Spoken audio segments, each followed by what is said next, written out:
رب العالمین والصلاة والسلام علی حبیبہ محمد وآلہ وأصحابہ اجمعین۔ اعوذ باللہ من الشیطان الرجیم۔ سورہ توبہ شروع ہوتی ہے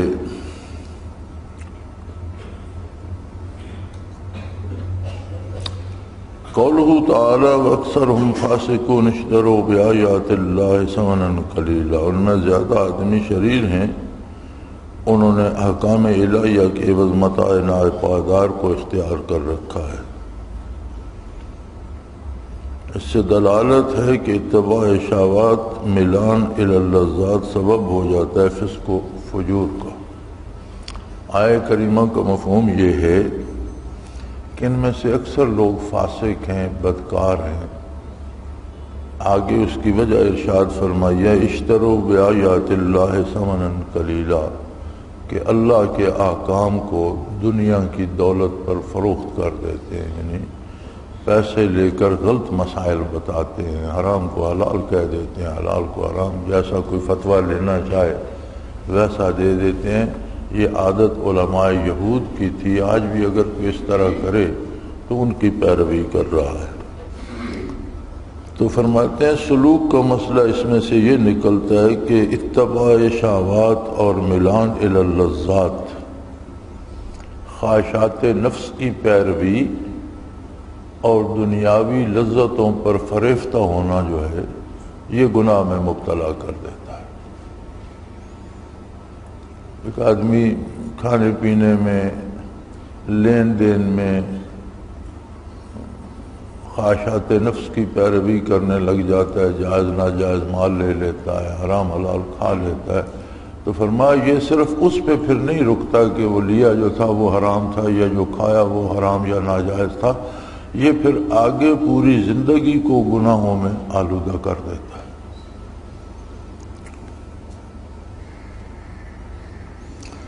قولہ تعالی وَيَشْفِ صُدُورَ قَوْمٍ مُؤْمِنِينَ وَيَذْهَبَ غَيْظَ قُلُوبِهِمْ، بہت سے مسلمانوں کے قلوب کو شفا دے گا۔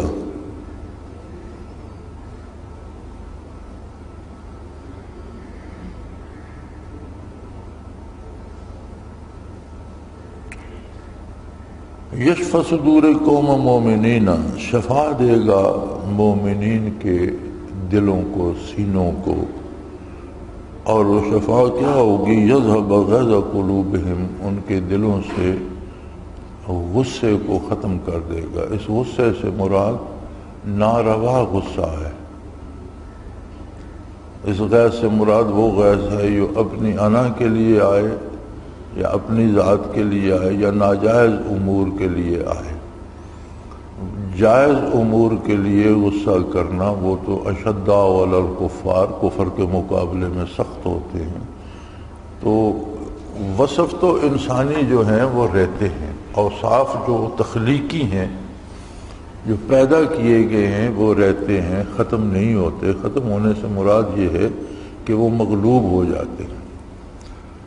یعنی کوئی انسان ایسا نہیں کہ اسے بھوک نہ لگے، اب یہ اس کی پیدائشی ایک وصف ہے کہ اسے بھوک نہ لگے یا اسے پیاس نہ لگے۔ بھوک بھی لگتی ہے، پیاس بھی لگتی ہے، لیکن اللہ جنہیں ہمت دیتا ہے وہ بھوک برداشت کر لیتے ہیں، حرام نہیں کھاتے۔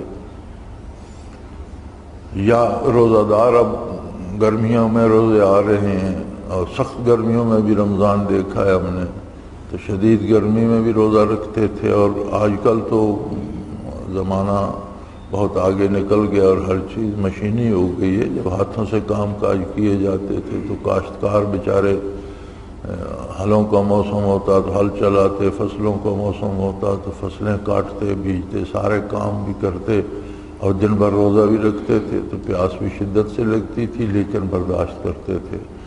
تو یہ جو ہے کہ ان کے دلوں کو غیظ سے، ان کے دلوں سے غیظ کو نکال دے گا، غضب کو نکال دے گا، تو اس کا مطلب ہے کہ کاملین میں بھی امور طبیعہ رہتے ہیں، لیکن جہاں مذموم ہے ان کا استعمال، جہاں ناپسندیدہ ہے، وہاں اللہ کریم انہیں اس پہ غلبہ دے دیتا ہے، وہ ناجائز پہ اسے استعمال نہیں کرتے۔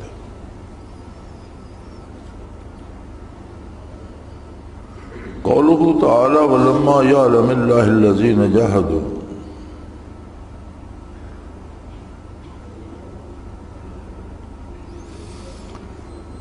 انہوں اللہ تعالیٰ نے ان لوگوں کو دیکھا نہیں جنہوں نے تم سے جہاد کیا ہو، تم میں سے جہاد کیا ہو۔ فرمایا اللہ تعالیٰ جہاد کا اجر یا شہادت جہاد پر مرتب فرماتے ہیں، تو فرمایا اس سے یہ ثابت ہوتا ہے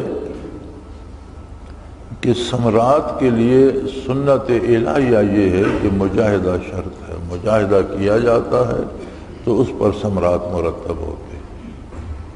تو ایک یہ رواج ہو گیا ہے لوگوں میں کہ وہ سمجھتے ہیں کہ ہمیں کرنے کرانے کی کچھ نہیں، بس پیر صاحب نے فرما دیا اور ہو گیا۔ اور یہ بڑی عجیب بات ہے، بے شمار لوگ آپ کو ایسے ملیں گے، کوئی خلیفہ مجاز بنا پھرتا ہے، کوئی اور عہدہ لیے پھرتا ہے، حالانکہ اسے کسی نے لطیفہ قلب بھی نہیں بتایا، نہ خود پیر صاحب کو ہے نہ اسے ہے، تو زبانی وہ کہہ دیتے ہیں اچھا تمہارے منازل اتنے ہو گئے، وہ سمجھ لیتے ہیں میرے ہو گئے، تو یہ مفروضے ہیں۔ تو فرمایا ثمرات ہمیشہ مجاہدات پہ مرتب ہوتے ہیں، یہ سنت الہیہ ہے۔ اگر کوئی چیز ہوتی تو اس کے لیے شیخ بھی اس سے مجاہدہ کراتا، اس کی تربیت کرتا، اور اس پر پھر ثمرات مرتب ہوتے، اسے کچھ کیفیات بھی حاصل ہوتی۔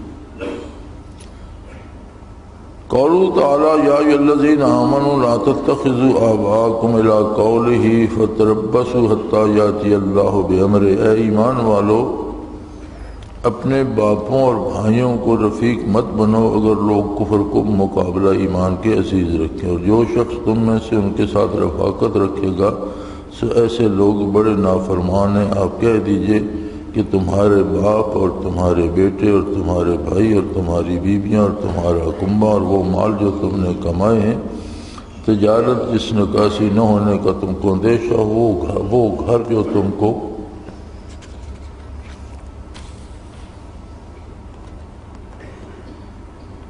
پسند کرتے ہو، تم کو اللہ سے اور اس کے رسول سے عزیز ہے، اور اس کی راہ میں جہاد کرنے سے زیادہ پیارے ہوں، تو منتظر رہو یہاں تک کہ اللہ اپنا حکم بھیج دے۔ یہ آیت کریمہ کا ترجمہ حضرت نے پورا لکھ دیا ہے، اور آیت کے پہلے چند جملے اور آخری چند جملے لکھے ہیں۔ اس میں ہے کہ تمہارے باپ، تمہارے بھائی، تمہارے بیٹے، عزیز رشتہ دار اگر اسلام کی نسبت کفر کو پسند کرتے ہیں تو تم ان سے تعلق نہ رکھو، اور آگے ہے کہ تمہارا مال، دولت، خزانے، اولاد، بیویاں، اگر یہ چیزیں تمہیں اللہ کی راہ میں جہاد کرنے سے اور اللہ کے دین پر عمل کرنے سے، جہاد دو طرح سے ہے، ایک جہاد ہے جو وقت ضرورت تلوار سے میدان جنگ میں یا ہتھیاروں سے میدان جنگ میں کیا جاتا ہے، ایک جہاد ہے جو عمر بھر بندہ ہر لمحے جس میں مصروف ہوتا ہے کہ خواہشات نفس کے خلاف اللہ کی اطاعت اور اللہ کے نبی کی اطاعت، اسے نبی کریم صلی اللہ علیہ وسلم نے جہاد اکبر فرمایا ہے کہ یہ اس سے وہ جو میدان جنگ میں ہوتا ہے وہ تو کوئی ایک بندہ اس وقت وقتی طور پر جذبات میں آ کر بھی اس میں کود پڑتا ہے، لیکن یہ ساری عمر کا جہاد جو ہے کہ سونا، جاگنا، وقت پر صلاۃ ادا کرنا، کمانا، محنت کرنا اور اس میں دیانتداری سے کرنا، حلال کمانا، حلال کھانا، پاکیزہ کھانا، بیوی بچوں کی تربیت صحیح کرنا، والدین سے صحیح سلوک کرنا، عزیزوں رشتہ جتنے جن کے حقوق ہیں وہ ادا کرنا، اپنے حقوق حاصل کرنا، لیکن جہاں تک ممکن ہو سکے معاف کرنا۔ یہ بڑی عجیب بات ہے کہ آپ اپنا حق جو لینا ہے وہ معاف کر سکتے ہیں، جو دینا ہے وہ آپ معاف نہیں کر سکتے، آپ کو بہرحال دینا ہے، وہ لینے والے کی آگے نیکی ہے کہ وہ اس میں رعایت کرتا ہے یا معاف کرتا ہے۔ تو یہ ایک مستقل جہاد ہے۔ تو فرمایا وہ جہاد ہو یا یہ، اس سے اگر بیوی بچوں کی محبت یا مال و دولت کی محبت یا تجارت کی کہ بھئی میں اس طرح نہیں کروں گا تو گاہک کم ہو جائیں گے اور میرا مال نہیں بکے گا، جھوٹی قسمیں نہیں کھاؤں گا یا جھوٹ نہیں بولوں گا یا جھوٹے اشتہار نہیں دوں گا تو چیزیں فروخت نہیں ہوں گی۔ فرمایا اگر یہ بات ہے تو پھر اللہ کے فیصلے کا انتظار کرو، مراد یہ ہے کہ پھر تم پر تباہی آئے گی، عذاب الہی آئے گا۔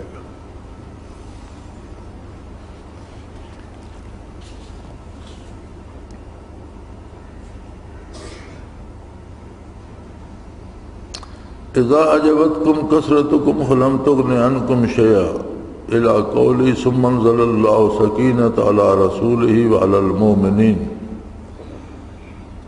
ترجمہ ہے جب تم کو اپنے مجمع کی کثرت سے فخر ہو گیا تھا، پھر وہ کثرت تمہارے کچھ کام نہ آئی اور تم پر زمین باوجود اپنی فراخی کے تنگی کرنے لگی، پھر تم پیٹھ دے کر بھاگ کھڑے ہوئے۔ اس کے بعد اللہ نے اپنے رسول پر اور مومنین پر اپنی تسلی نازل فرمائی۔ اس میں دلالت ہے کہ بندہ کو غیر اللہ پر نظر اور عجب نہ کرنا چاہیے۔ اس پر بھی دلالت ہے کہ ترک کے عجب نزول سکینہ کا سبب ہوتا ہے۔ یہ واقعہ غزوہ حنین کا ہے کہ فتح مکہ کے بعد غزوہ حنین میں صحابہ کرام کی تعداد بہت زیادہ تھی۔ غزوہ بدر میں 313 تھے، پھر احد میں کچھ 700 کے قریب تھے، تو فتح مکہ پر غالباً 10,000 کے لگ بھگ مجاہدین تھے۔ حنین پر جب حملہ ہوا تو 30,000 کے قریب تھے۔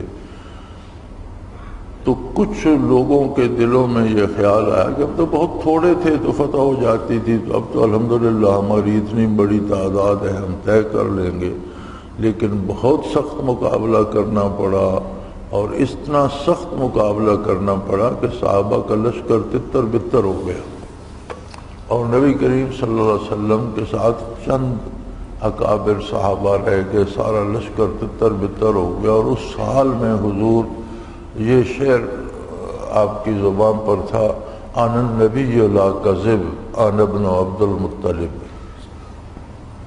تو اللہ کریم نے تمام صحابہ پر سکینہ نازل فرمائی، لشکر پھر سے متحد ہوا، پھر سے سارے جمع ہو گئے، تائید باری نصیب ہوئی اور فتح نصیب ہوئی، اور بہت مال غنیمت نصیب ہوا، کیونکہ حنین میں اہل حنین نے یہ کیا تھا کہ ایک تو انہوں نے تمام قبائل کو جنگ کے لیے نکالا تھا اور ان کی تعداد صحابہ سے کئی گنا زیادہ تھی۔ دوسرا انہوں نے یہ کیا تھا کہ مال مویشی، بھیڑ بکریاں، اونٹ گھوڑے یہ بھی ساتھ لے لیے تھے اور بیوی بچے بھی ساتھ لے لیے تھے۔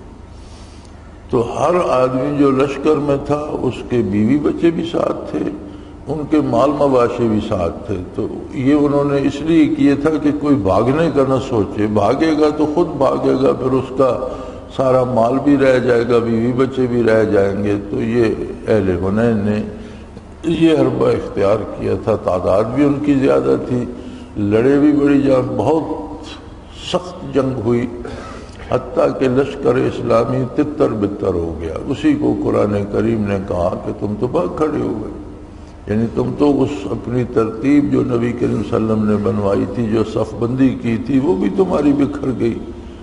پھر کیوں بکھری؟ کہ بعض جو نو مسلم تھے، چونکہ اس میں سارے قدیم صحابہ جو مہاجر تھے یا انصار تھے سارے وہ نہ تھے، بلکہ یہ تعداد کی کثرت جو تھی وہ ان نو مسلموں کی وجہ سے ہو گئی تھی جو فتح مکہ کے بعد ساتھ شامل ہو گئے تھے، اور انہوں نے انہی دنوں اسلام قبول کیا تھا۔ تو ان میں سے بعض صحابہ کے دلوں میں یہ بات آ گئی کہ تھوڑے تھوڑے مٹھی بھر لوگ حضور کے ساتھ ہوتے تھے تو فتح ہوتی تھی، تو آج تو ماشاءاللہ اتنا بڑا لشکر ہے۔ تو وہ فتح کا سبب جو لشکر کی طرف گیا، اللہ کو وہ پسند نہیں آیا، تو اس پر شکست کے آثار بن گئے، لشکر تتر بتر ہو گیا۔ پھر اللہ قادر ہے، اس صورت میں تو پھر لشکر دوبارہ جمع نہیں ہوا کرتے، اگر بھاگتے نہیں ہیں تو قتل ہو جاتے ہیں، شہید ہو جاتے ہیں، مارے جاتے ہیں یا بھاگ جاتے ہیں، لیکن اللہ کریم نے سکینہ اور تسلی ان پر نازل فرمائی اور پھر وہ سارے جم کر لڑنے لگے اور انہیں فتح نصیب ہوئی اور بے پناہ مال غنیمت نصیب ہوا اور جو تقسیم کیا گیا وہیں، بلکہ حضور صلی اللہ علیہ وسلم نے جو نئے نو مسلم تھے انہیں زیادہ دیا، پرانے صحابہ کو کم دی غنیمت، ان کی ذرا انہیں تسلی دینے کے لیے اور انہیں قائم رکھنے کے لیے حضور نے ان پر زیادہ شفقت فرمائی۔ تو ایک انصاری نے یہ شکایت بھی کی کہ یا رسول اللہ صلی اللہ علیہ وسلم جو آج یا کل سے ساتھ ہوئے ہیں اور صرف اس جنگ میں شریک ہوئے انہیں تو آپ نے بہت زیادہ عطا فرمایا، اور ہم جو شروع سے خدمت کرتے آ رہے ہیں ہمیں تھوڑا دیا۔ تو حضور نے اسے دیکھ کے فرمایا کہ لوگ مال غنیمت لے جائے اور تم اہل مدینہ اور انصار و مہاجر جو اہل مدینہ ہو تم اللہ کے رسول کو ساتھ لے جاؤ تو کیا یہ سودا مہنگا ہے؟ انہوں نے کہا یا رسول اللہ مجھ سے غلطی ہوئی، ہمارے لیے یہ کافی۔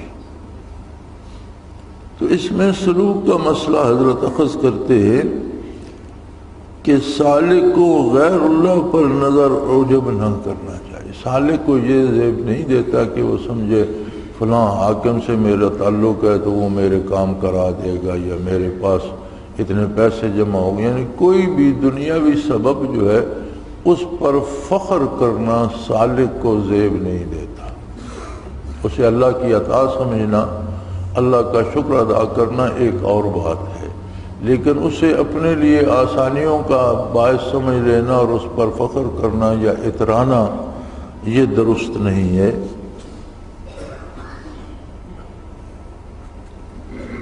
اور دوسری بات سلوک کا مسئلہ جو اس سے حضرت نے اخذ کیا وہ یہ ہے کہ ترک عجب نزول سکینہ کا سبب ہوتا ہے، یعنی اگر اسباب پر فخر نہ کیا جائے تو یہ سبب بنتا ہے اللہ کی طرف سے سکینہ یعنی سکون قلب اور انوارات الہیہ کے نزول کا۔ قولہ تعالی انما المشرکون نجس فلا یقربوا المسجد الحرام، مشرک لوگ نرے ناپاک ہیں، اسے یولیگ اس سال کے بعد مسجد حرام کے پاس نہ آنے پائیں۔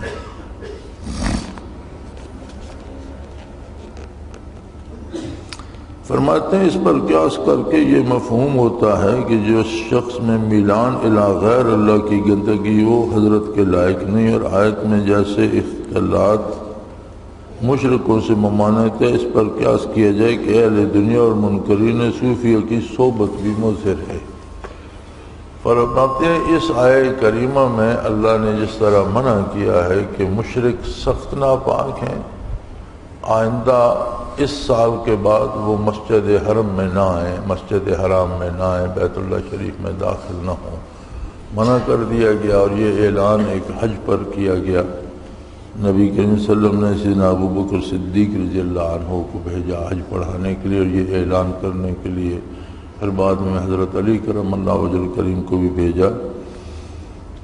تو فرماتے ہیں اس سے سلوک کا مسئلہ یہ نکلتا ہے کہ جس شخص میں میلان الی غیر اللہ کی گندگی ہو، یعنی کسی شخص کا مزاج ایسا ہو کہ وہ اللہ پر بھروسہ کم اور غیر اللہ پہ زیادہ کرتا ہو، اللہ کی عبادت کم کرتا ہو، اللہ کی اطاعت کم کرتا ہو، حلال حرام کھانے سے پرہیز نہ کرتا ہو، لیکن اس کا بھروسہ اللہ کے سوا دوسروں پر ہو، خواہ بتوں پر ہو، خواہ کسی نیک آدمی کا نام لے کر اس پہ بھروسہ کرتا ہو۔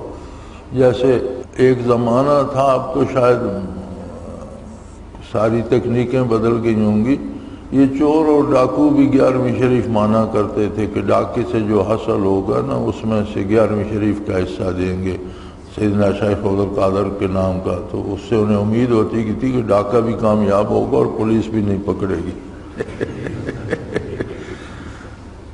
تو ایک اس طرح کے لوگ، اور دوسرے وہ لوگ جیسے اختلاط مشرقوں سے مواد ہے، اس پر قیاس کیا جائے کہ اہل دنیا اور منکرین صوفیہ کی صحبت بھی مضر ہے۔ دوسرے وہ لوگ جو سلوک و تصوف کے منکر ہوں، سالک کو ان کے ساتھ بیٹھنا بھی نقصان دیتا ہے۔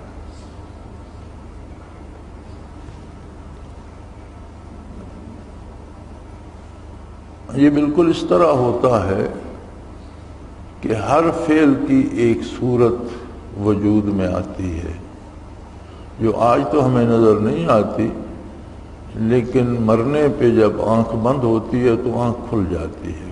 فَكَشَفْنَا عَنْكَ غِطَاءَكَ فَبَصَرُكَ الْيَوْمَ حَدِيدٌ، آج تمہاری آنکھوں سے پردہ ہٹا دیا ہے اور تمہاری نظر فولادی ہو گئی ہے، مضبوط ہو گئی۔ تو بظاہر آنکھ بند ہوتی ہے، حقیقتاً آنکھ کھل جاتی ہے۔ تو اس وقت ایک ایک عمل جو ہم نے دنیا میں کیا ہوتا ہے وہ متشکل اپنے وجود میں نظر آتا ہے۔ تو یہ دونوں باتیں کہ اللہ کے ساتھ کوئی شرک کرتا ہو یا کفر کرتا ہو تو اس پر جو نحوست یا جو ظلمت آتی ہے، تو اب ایک جگہ گرد و غبار اٹھ رہا ہو تو کوئی بڑے صاف کپڑے پہن کے بھی چلا جائے تو وہ غبار یہ تو نہیں کہ میلے کپڑوں والوں پر تو پڑے گا، صاف والے پہ نہیں پڑے گا، اس پر بھی پڑے گا۔ یا کوئی آئینہ لے کے چلا جائے تو وہ گرد اس پر بھی بیٹھے گی۔ اسی طرح جو برکات صوفیہ اور سلاسل کا انکار کرتے ہیں وہ تو ہو گیا کفر اور مشرک کی نجاست۔ یہ انکار جو ہے اس میں بھی ظلمت ہوتی ہے۔ تو جو مستفید ہو رہا ہے اگر وہ ان کے پاس بیٹھے گا یا ان سے دوستی کرے گا تو وہ ظلمت جو ان پر آتی ہے وہ اس کے قلب پر بھی آئے گی، تو نقصان اس کا ہوگا۔ اب ایک آدمی کے پاس ایک مٹکا دودھ کا ہے اور دوسرے کے پاس چند قطرے یا ایک چلو بھر ناپاکی ہے، تو نقصان وہ مٹکے والے کا ہوگا۔ ناپاکی والے کے پاس چلو بھر ہے تو پہلے ہی ناپاکی ہے، اگر انہیں ملائیں گے تو ناپاک تو مٹکے والے کا ہوگا۔ تو کوئی یہ نہ سمجھے کہ میرے مراقبات بہت بڑے ہیں، میرا کچھ نہیں ہوگا۔ فرمایا جب ایسے لوگوں کے پاس بیٹھو گے تو ان کی جو نحوست تم پر پڑے گی وہ تمہیں بھی خراب کرے گی۔ اور یہ اتنا مشکل ہوتا ہے کہ ہم 4-5 ساتھی ہوتے تھے شروع میں، حضرت رحمۃ اللہ علیہ کے ساتھ ذکر کرتے تھے، تو ایک شام حضرت کی مسجد میں ہی حضرت نے ہمیں مغرب سے عشاء تک ذکر کرایا، اور ذکر کے بعد جب دعا کر چکے تو بڑے خفا ہوئے، ناراض ہوئے کہ پتہ نہیں تم لوگ جاتے کہاں ہو اور کرتے کیا ہو۔ ایک ذکر میں مجھے بھی توڑ کے رکھ دیا اور بڑی کوفت ہوئی اور بہت بوجھ پڑا مجھ پر۔ بات ختم ہو گئی، حضرت نے عشاء کی نماز پڑھائی، تو جب ہم علادہ بیٹھے تو وہ جو ساتھی 2-3 تھے وہاں کے حضرت کے گاؤں کے رہنے والے، تو مجھے کہنے لگے یار اصل بات یہ ہے کہ آج ہماری میاں والی تاریخ تھی تو ہم عدالت میں بھی گئے اور ہوٹلوں سے کھانا بھی کھایا، اس لیے حضرت جھڑک رہے تھے۔ یعنی وہ جو نحوست اس کھانے کی اور عدالتوں میں پھرنے کی بدکاروں کے ساتھ اور عدالتوں میں اور ان میں تو عجیب کیفیت ہوتی ہے، تو وہ تھی۔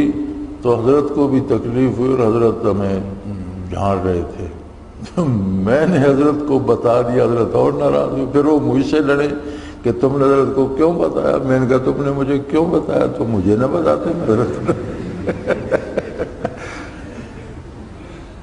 تو یہ صحبت کا یا کھانے پینے کا، یا تو فرماتے ہیں جو منکرین تصوف ہوں ان کے پاس بھی بیٹھو گے تو یہ اثرات تم پر آئیں گے۔ تو اگر 4-5 ساتھیوں کے ساتھ اتنی عظیم ہستی ذکر کرائے تو اسے محسوس ہوتا ہے، تو آپ اندازہ کریں کہ یہ ہزاروں لوگوں کو ذکر کرانا اور روئے زمین پر کرانا یہ اتنا آسان کام نہیں ہے۔ اور ہر ساتھی کو چاہیے کہ اپنی محفل کو حتی الامکان اچھے لوگوں کے ساتھ رکھے، اچھی جگہوں پہ جائے۔ مجبوراً جہاں جانا پڑتا ہے، ہماری مجبوریاں ہیں، بازار بھی جانا پڑتا ہے، عدالتوں میں بھی جانا پڑتا ہے، تو ایک دھیان رکھے کہ یاوہ گوئی نہ کرے، فضول باتیں نہ سنے، اپنے کام سے کام رکھے اور ذکر کرتا رہے یا درود شریف پڑھتا رہے یا استغفار پڑھتا رہے کہ جو گرد پڑ رہی ہے کچھ نہ کچھ اس کا مدعا، اگر گرد پڑ رہی ہے تو بندہ کپڑے جھاڑتا تو رہے، کچھ نہ کچھ کمی ہوتی رہے۔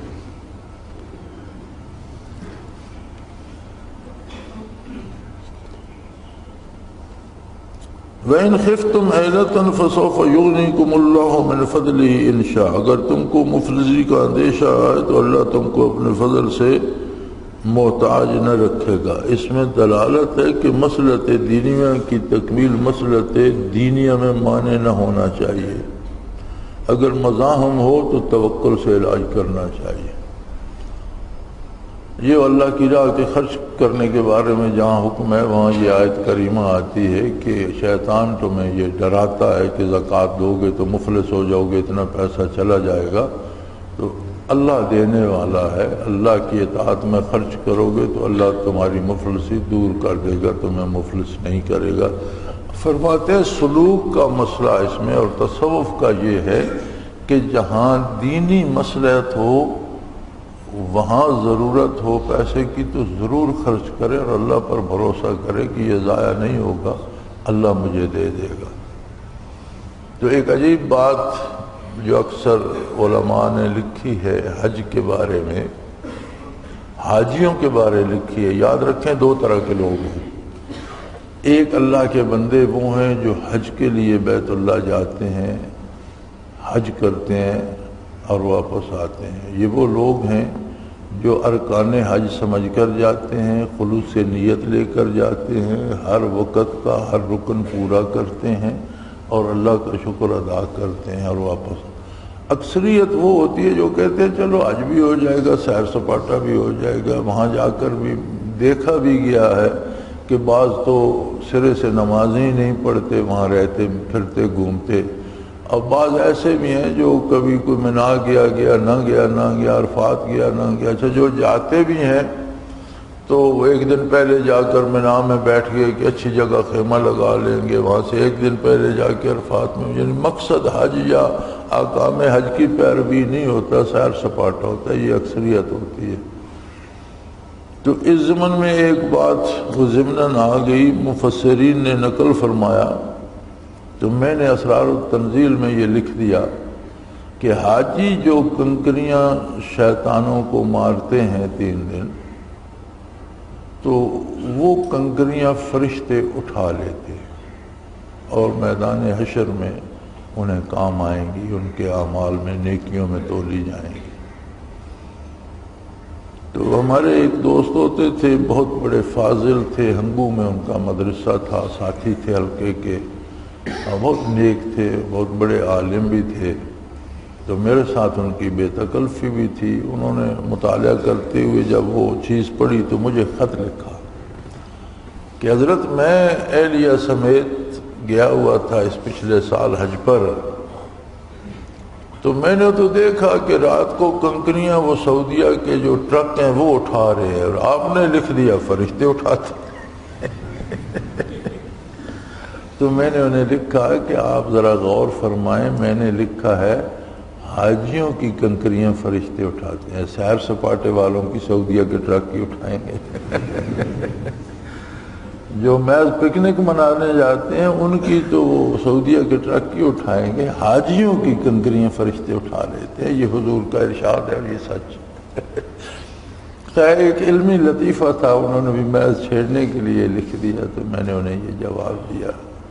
فوت ہو چکے ہیں، اللہ تعالیٰ انہیں غریق رحمت فرمائے، بہت اچھے آدمی تھے۔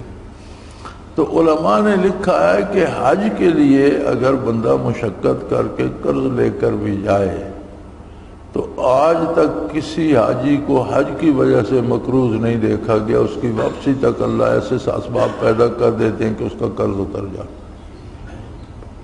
لیکن یہ حاجیوں کی بات ہے۔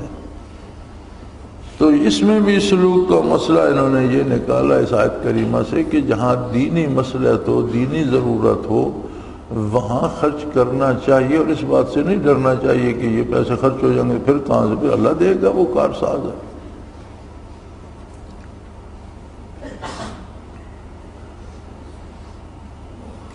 قولہ تعالی قاتلہم اللہ، خدا ان کو غارت کرے.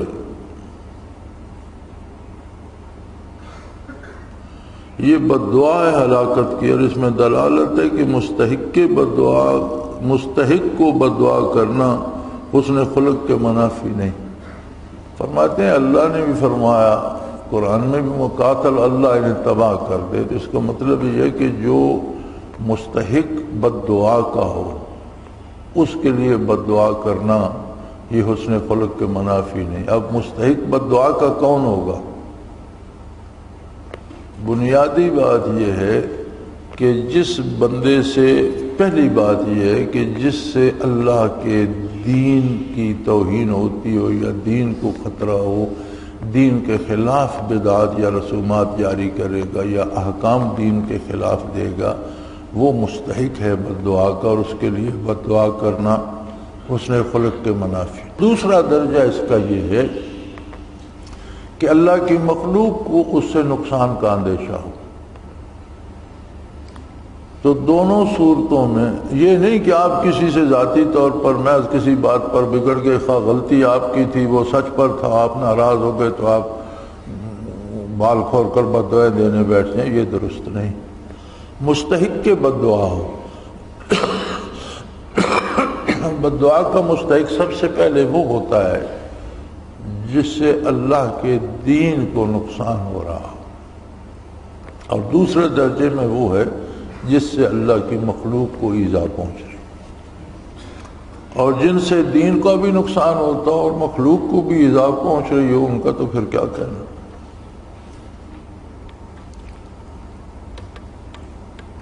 قولہ تعالی اتخذوا احبارهم ورہبانهم اربابا، انہوں نے اللہ کو چھوڑ کر اپنے علماء و مشائخ کو رب بنا رکھا ہے.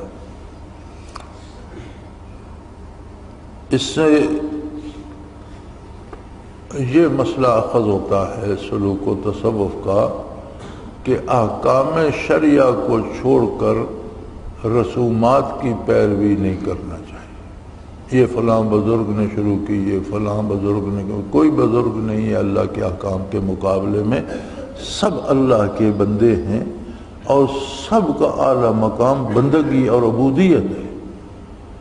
بندے کا سب سے بڑا مقام بندگی اور عبد کا سب سے بڑا مقام عبدیت ہے. کوئی بندہ ایسا نہیں ہے جو اللہ کے حکم کے خلاف کوئی رسم شروع کر دے تو اللہ کا حکم چھوڑ دیا جائے اور اس رسم کو. اور بیشتر رسومات ایسی ہیں جو بزرگوں نے ایجاد نہیں کی. ایجاد تو بعد والوں نے کی پیسے کمانے کے لیے یا اپنے اقتدار کے لیے، اور نام بزرگوں کا لگا دیا. کیونکہ جو بندہ دین کے خلاف رسومات اور بدعات ایجاد کرتا ہے وہ بزرگ ہو نہیں سکتا.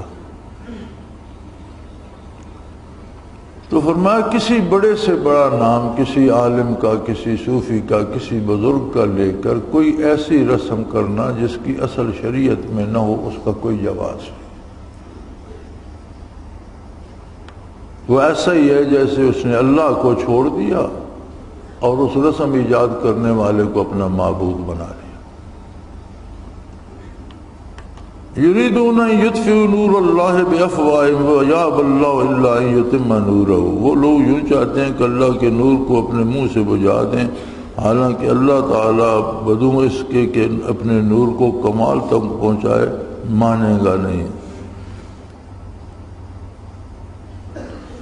فرماتے ہیں اس میں سلوک کا مسئلہ یہ ہے کہ مخالفین کی طاقت یا اثر و رسوخ سے نہ گھبرائے. اگر حق پر ہے تو اللہ پر اعتماد کرے، کوئی اس کا کچھ نہیں بگاڑ سکتا. حق پر ہونا شرط ہے. اللہ کے دین کے مطابق، قرآن و سنت کے مطابق اگر ایک بندہ حق پر ہے تو اس کا مخالف کوئی حکمران ہو جائے یا جرنیل ہو جائے یا کوئی جج ہو جائے یا کوئی مالدار ہو جائے، اس کے پاس زیادہ وسائل ہوں یا زیادہ طاقت ہو، فرمایا کہ اس سے گھبرانے کی ضرورت نہیں ہے. اسے اللہ پر بھروسہ رکھنا چاہیے اور اللہ حفاظت فرماتا ہے، وہ اس کی کوئی کچھ بگاڑ نہیں سکتا.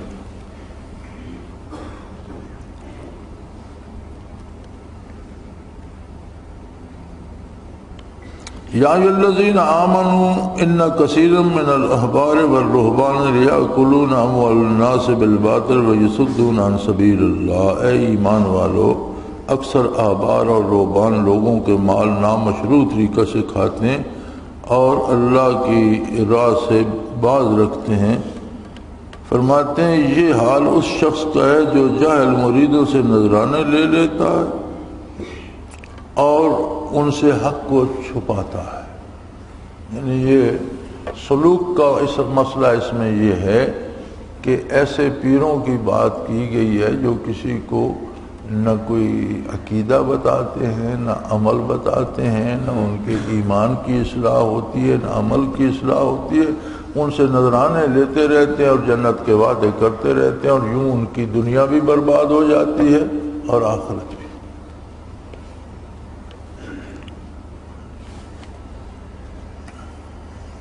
تو میرا خیال ہے اب اگر دیکھا جائے تو اکثریت ایسے ہی لوگوں کی ملتی ہے، اور لوگ بیچارے بڑے خوش ہوتے ہیں کہ میں جی ہر سال، ہمارا ایک رشتے میں چچا ہوتا تھا، بیچارہ فوت ہو گیا، اللہ مغفرت فرمائے، تو وہ مرید تھا گولڑے شریف۔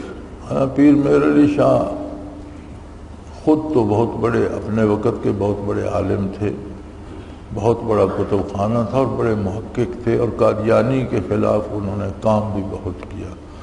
سید انور شاہ کشمیری رحمۃ اللہ تعالی علیہ اکابر دیوبند میں سے تھے، لیکن جب کبھی ان کا اس طرف آنا ہوتا اور ٹھہرنا ہوتا تو پیر مہر علی شاہ صاحب کے پاس ٹھہرتے تھے۔ اس قدر علمی دوستی تھی ان کی اور ایک دوسرے کا احترام تھا۔ اور پیر مہر علی شاہ صاحب کے سیر کعبہ تک مراقبات بھی تھے، خواجہ شمس الدین سیالوی رحمۃ اللہ علیہ سے حاصل کیے تھے۔ ان گدیوں کے بزرگ جو بانی تھے وہ تو صاحب سلسلہ اور صاحب حال تھے، بعد میں آنے والے پھر وہ روایتی پیر بنتے گئے۔ تو بعد میں گولڑے شریف میں بھی پھر گدی بن گئی، پھر بعد میں تو کوئی کسی کا ایک لطیفہ بھی نہیں تھا، تو اب بھی وہ رسم چلی آ رہی۔ تو ہمارا وہ چچا بیچارہ بھی بڑا گہرا مرید تھا، اور کبھی گھر سے صبح ناشتہ کر کے نکلتا تو 3 دن ملتا نہیں تھا۔ تو ہمارا کوئی خاندان دوستیاں دشمنیاں اور لڑائی بھڑائی والا بھی تھا، تو بڑی فکر ہوتی کدھر گیا۔ 1-2 دفعہ اس پر اس خاندانی دشمنی میں حملے بھی ہوئے تھے، زخمی بھی ہوا۔ تو ہماری پھپھی مرحومہ اس کے گھر میں تھی، وہ بیچاری گھبراتی تو آ جاتی میرے پاس کہ پتہ نہیں تمہارے چچا کا کوئی پتہ نہیں چل رہا۔ 1-2 دفعہ کے بعد وہ تیسرے چوتھے دن کہاں تھے، میں گولڑے شریف چلا گیا تھا۔ تو پھر ہم بھی عادی ہو گئے، وہ 2 دن نہیں ملتا تھا تو کہتے گولڑے شریف گیا ہوگا۔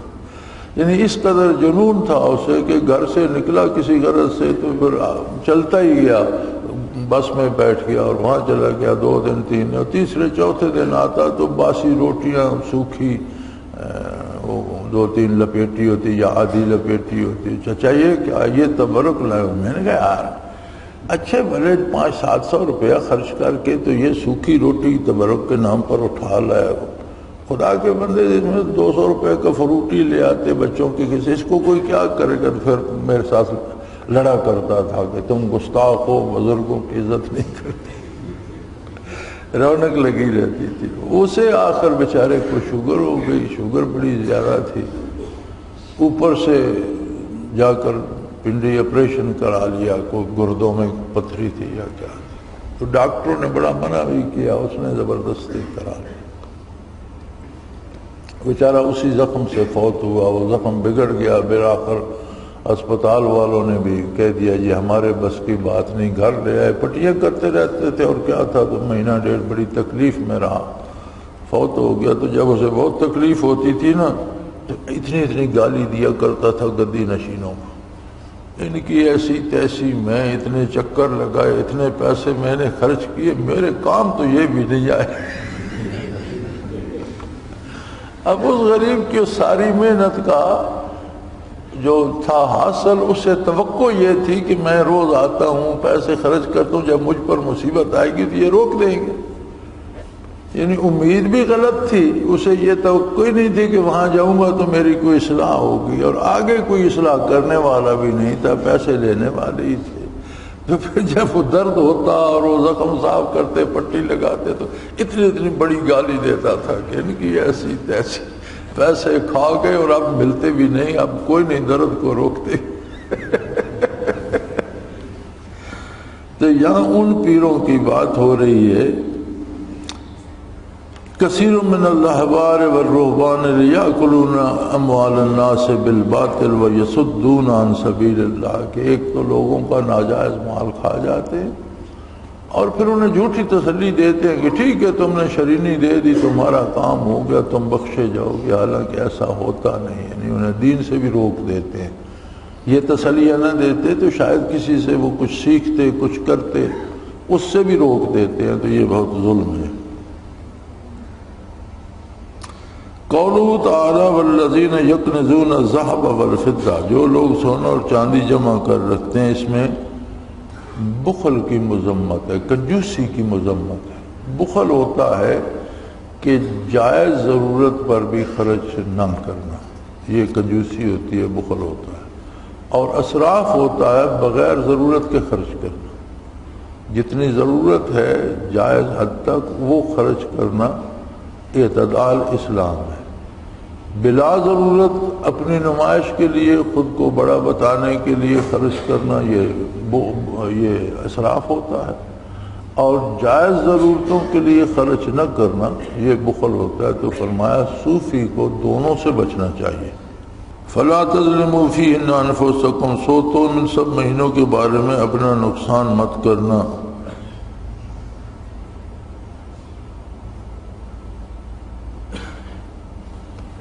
اس میں فرماتے ہیں کہ ازمنہ مبارکہ اور اسی پر امکنہ مبارکہ کو قیاس کیا جاتا ہے، معیشت کرنا کا اشد ہے، تو ان لوگوں کا کیا حال ہے کہ اولیاء اللہ کے مزار پر فجور اور بدعات کرتے ہیں۔ یہ ہے نا کہ جو مہینے حرمت کے ہیں ان کی حرمت ضائع نہ کی جائے۔ یہ آیت مبارکہ کا مفہوم یہ ہے کہ اپنے کو مصیبت میں نہ ڈالو، اپنے لیے پریشانی پیدا نہ کرو اس میں۔ تو فرمایا اگر حرمت کے مہینے یا حرمت والی جگہ، اسی طرح حرم کے اندر بعض پابندیاں ہیں کہ حرمت والی جگہ ہے، یہاں یہ کام بھی نہ کرو، یہ بھی نہ کرو، جوں بھی نہ مارو، بال نہ توڑو جب احرام میں ہو، شکار نہ کرو۔ تو فرمایا اگر حرمت والی جگہ اور حرمت والے مہینے میں غلط کام کیا جائے تو بہت کبھی ہے، تو نیک لوگوں کے مزارات جو ہیں وہ بھی تو حرمت والوں کا بھی تو استحقاق ہے کہ وہاں برائی نہ کی جائے۔ تو جو لوگ وہاں بیٹھ کر برائی کرتے ہیں ان کا کیا حال ہوگا؟ جھوٹ بولتے ہیں، لوگوں کا مال لے لیتے ہیں، لوگوں کی عزتیں لوٹتے ہیں، جوئے کرتے ہیں، نشے پیتے ہیں، تو ان لوگوں کا کیا حال ہوگا؟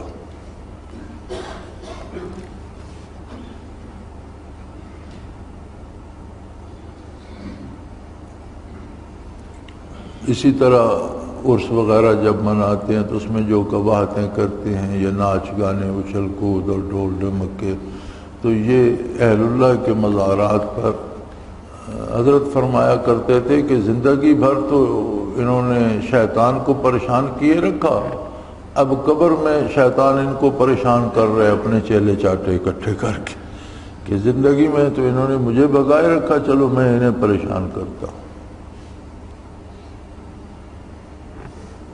تو اس کا مطلب ہے جو لوگ خلاف دین حرکات کرتے ہیں وہ شیطان کے چیلے ہیں، شیطان کا اتباع کرتے ہیں۔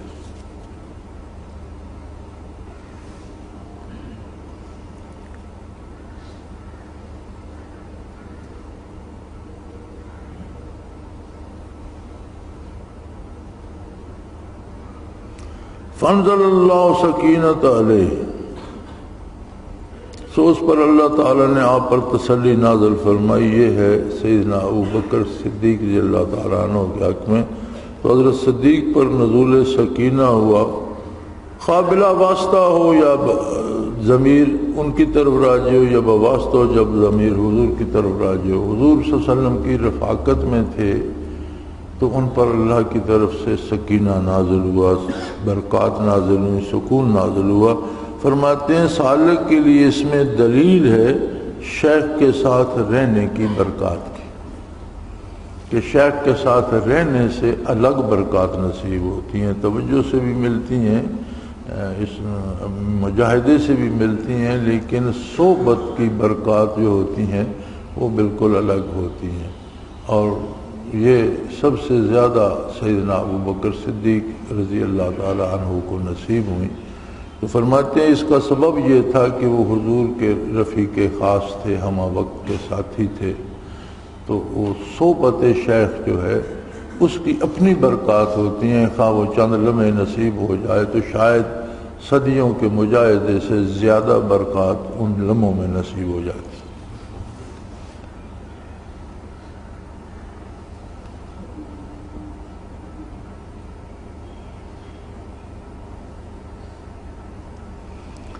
لو کان ارضاً قریباً وسفراً قاصداً لاتبعوک، اگر کچھ لگتے ہاتھ ملنے والا ہوتا اور سفر بھی معمولی ہوتا تو یہ لوگ آپ کے ساتھ ہوتے۔ اس میں نفس کے لیے امتحان کا طریقہ ہے کہ وہ اللہ کا محب ہے یا نہیں۔ وہ طریقہ یہ ہے کہ جس عمر میں کوئی نفع دینوی نہ اور مشقت ہو، اس میں دیکھنا چاہیے کیا رنگ ہوتا ہے۔ فرماتے ہیں اس سے بندہ ہے تو منافقوں کے حق میں کہ اگر سفر بھی تھوڑا ہوتا اور جاتی غنیمت ملنے کا امکان ہوتا، کو ہاتھ لگنے کی بات ہوتی تو یہ ضرور آپ کے ساتھ ہوتے، لیکن جب سفر لمبا اور مشقت اور لڑائی کی شدت کا بھی اندیشہ ہے، ضروری نہیں کہ غنیمت ملے یا کیا ہو تو یہ نہیں جاتے۔ تو فرمایا صوفی کے لیے یہ معیار ہے کہ جہاں دنیا کا کوئی منافع ملنا ہو وہاں تو بندہ بھاگ کر کام کر لیتا ہے، اور جہاں یہ ہو کہ مشقت زیادہ ہوگی اور دنیا کا منافع تو کوئی ملے گا یہ نہیں، ہاں ایک سنت پر عمل ہو جائے گا، اب وہاں بھی اسی رغبت سے نفس جاتا ہے، تمہارا دل اسی رغبت سے مانتا ہے، پھر تو ٹھیک ہے، نہیں تو پھر اپنی اصلاح کی فکر کرو۔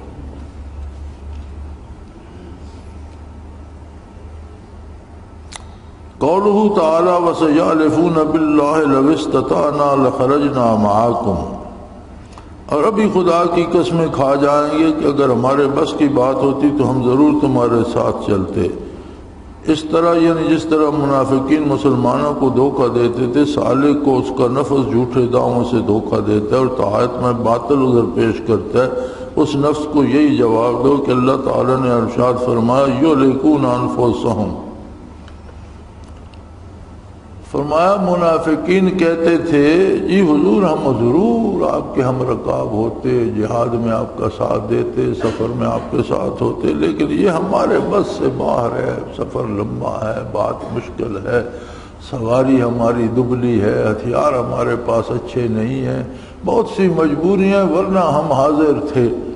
تو فرمایا صوفی کے لیے اس میں اصلاح ہے کہ اسے بھی اس کا نفس مجاہدہ کرنے سے جھوٹے دعوے یاد دلاتا ہے، تمہاری نیند کم ہو جائے گی، تم دفتر کا کام نہیں کر سکو گے، تمہاری صحت ٹھیک ہے، طرح طرح کے وہ خدشے اسے دلاتا ہے۔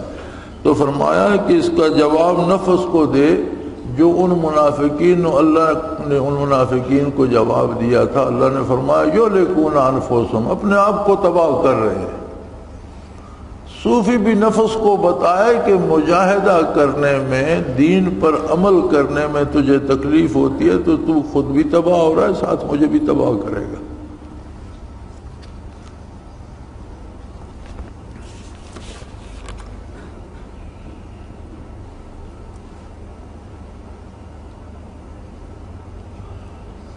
قولہ تعالی عفا اللہ عنک لما اذنت لہم، اللہ تعالیٰ نے آپ کو معاف کر دیا، آپ نے ان کو اجازت کیوں دی تھی۔ اس میں عفو کو شکایت سے پہلے ذکر فرمایا۔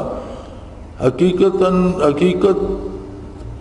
اللہ تعالیٰ کا باطن میں مقبول کلین کے ساتھ معاملہ یہی ہے کہ عین عتاب میں بھی ان کو لطف دکھاتے تاکہ ان کو وحشت میں، اس میں ایسے شخص کو خطاب کرنے کا ادب بتلائے گا جس کی حرمت کی رعایت کی جاوے۔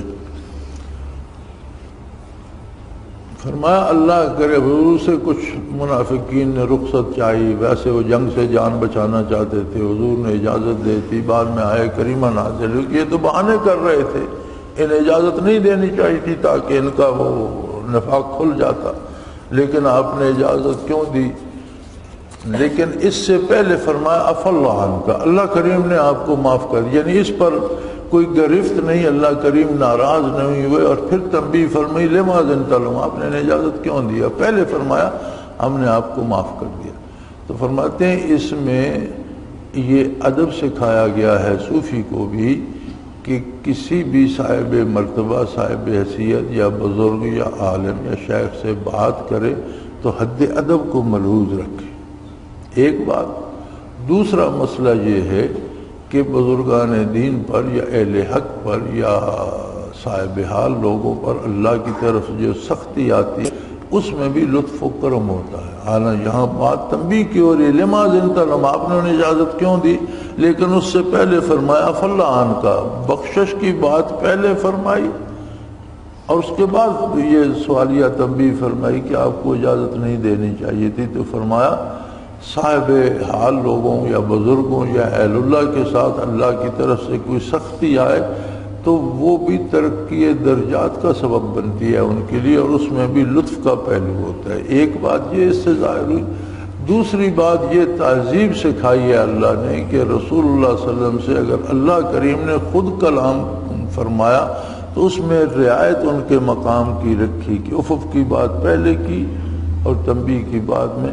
تو اگر بزرگوں سے بات کرے تو بات کرنے میں ان کے مقام کا لحاظ رکھے اور سلیقے سے بات کرے۔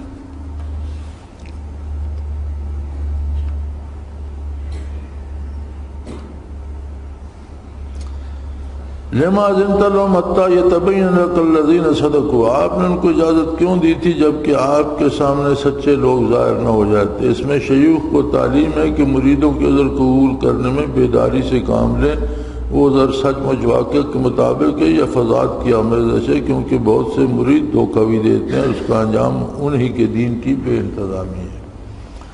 فرمایا اللہ کریم نے حضور نبی کریم کو کہ آپ نے ان کو اجازت کیوں دی؟ اگر اجازت نہ دیتے تو سچا جھوٹا الگ ہو جاتا اور آپ کے سامنے واضح ہو جاتا۔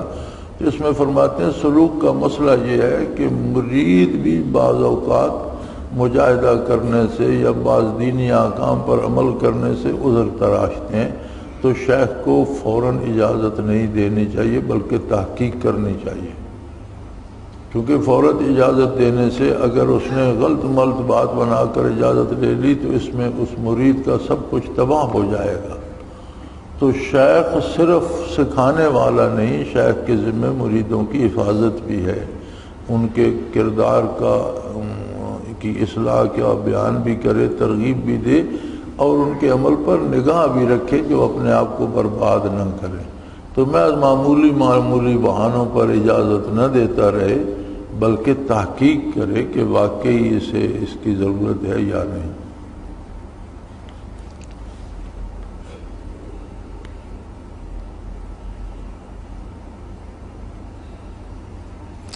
لا یستأذنک الذین یؤمنون باللہ، آیا کریمہ کا ترجمہ جو لوگ اللہ پر اور قیامت کے دن پر ایمان رکھتے ہیں مال اور جان سے جہاد کرنے کے بارے میں آپ سے رخصت نہیں مانگیں گے۔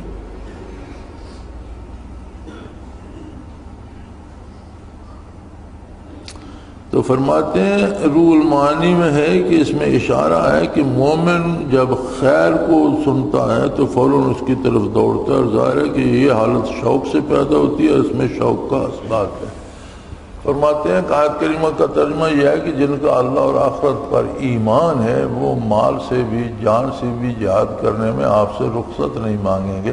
تو فرماتے ہیں سلوک کا مسئلہ اس میں یہ ہے کہ سالک جان اور مال سے اپنے مجاہدے میں کمی نہیں آنے دیتا، کیونکہ ذکر الہی سے شوق پیدا ہوتا ہے، اور شوق جو ہے وہ کام کرنے کی ترغیب دیتا ہے۔ یعنی جس چیز کا شوق آپ کو ہوگا اس پہ آپ خرچ بھی کریں گے، اس کے لیے راتوں کو بھی جاگیں گے، اس پر محنت بھی کریں گے، اور یہی برکت شیخ کی توجہ اور اللہ کی ذکر کی ہوتی ہے کہ ایک شوق یا ذوق پیدا ہو جاتا ہے جس سے مشقت آسان ہو جاتی ہے، دوسرے کو مشکل لگتی ہے، لیکن جسے شوق ہوتا ہے اسے مشکل نہیں لگتی۔ آپ دنیا کی باتیں دیکھ لیں دنیا امور میں بعض لوگوں کو کتے پالنے کا شوق ہے، اب ہم کہتے ہیں یار یہ کیا، یہ ناپاک کتے لیے پھرتا ہے، اتنا تو گوشت ان کو کھلا دیتا ہے، اتنا دودھ ان کو پلاتا ہے، پھر روز ان کو دوڑا رہا ہے، خود بھی دوڑ رہا ہے۔ میں نے لاہور کی سڑکوں پہ بھی دیکھا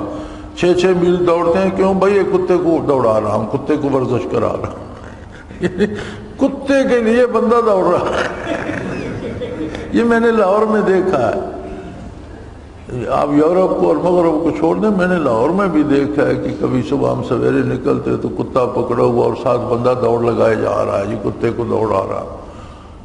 تو کیوں اتنی مشقت کیوں کر رہے؟ حالانکہ وہ بندہ فجر کی نماز کے لیے مسجد تک نہیں گیا، وہ اسے مشکل لگا کہ کون اٹھے اور وضو کرے اور پھر جائے اور پھر آئے، وہ اسے مشکل لگا، لیکن 2 میل جانا 2 میل آنا کتے کے ساتھ دوڑ رہا ہے، اسے شوق ہے نا کتے پالنے۔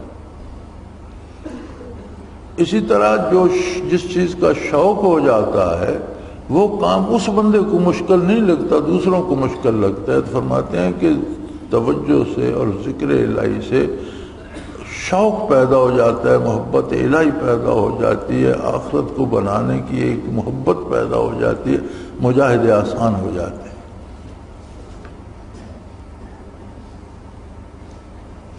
قولہ تعالی ولو ارادوا الخروج لأعدوا له، اور لوگ چلنے کا ارادہ کرتے تو کچھ سامان تو درست کرتے۔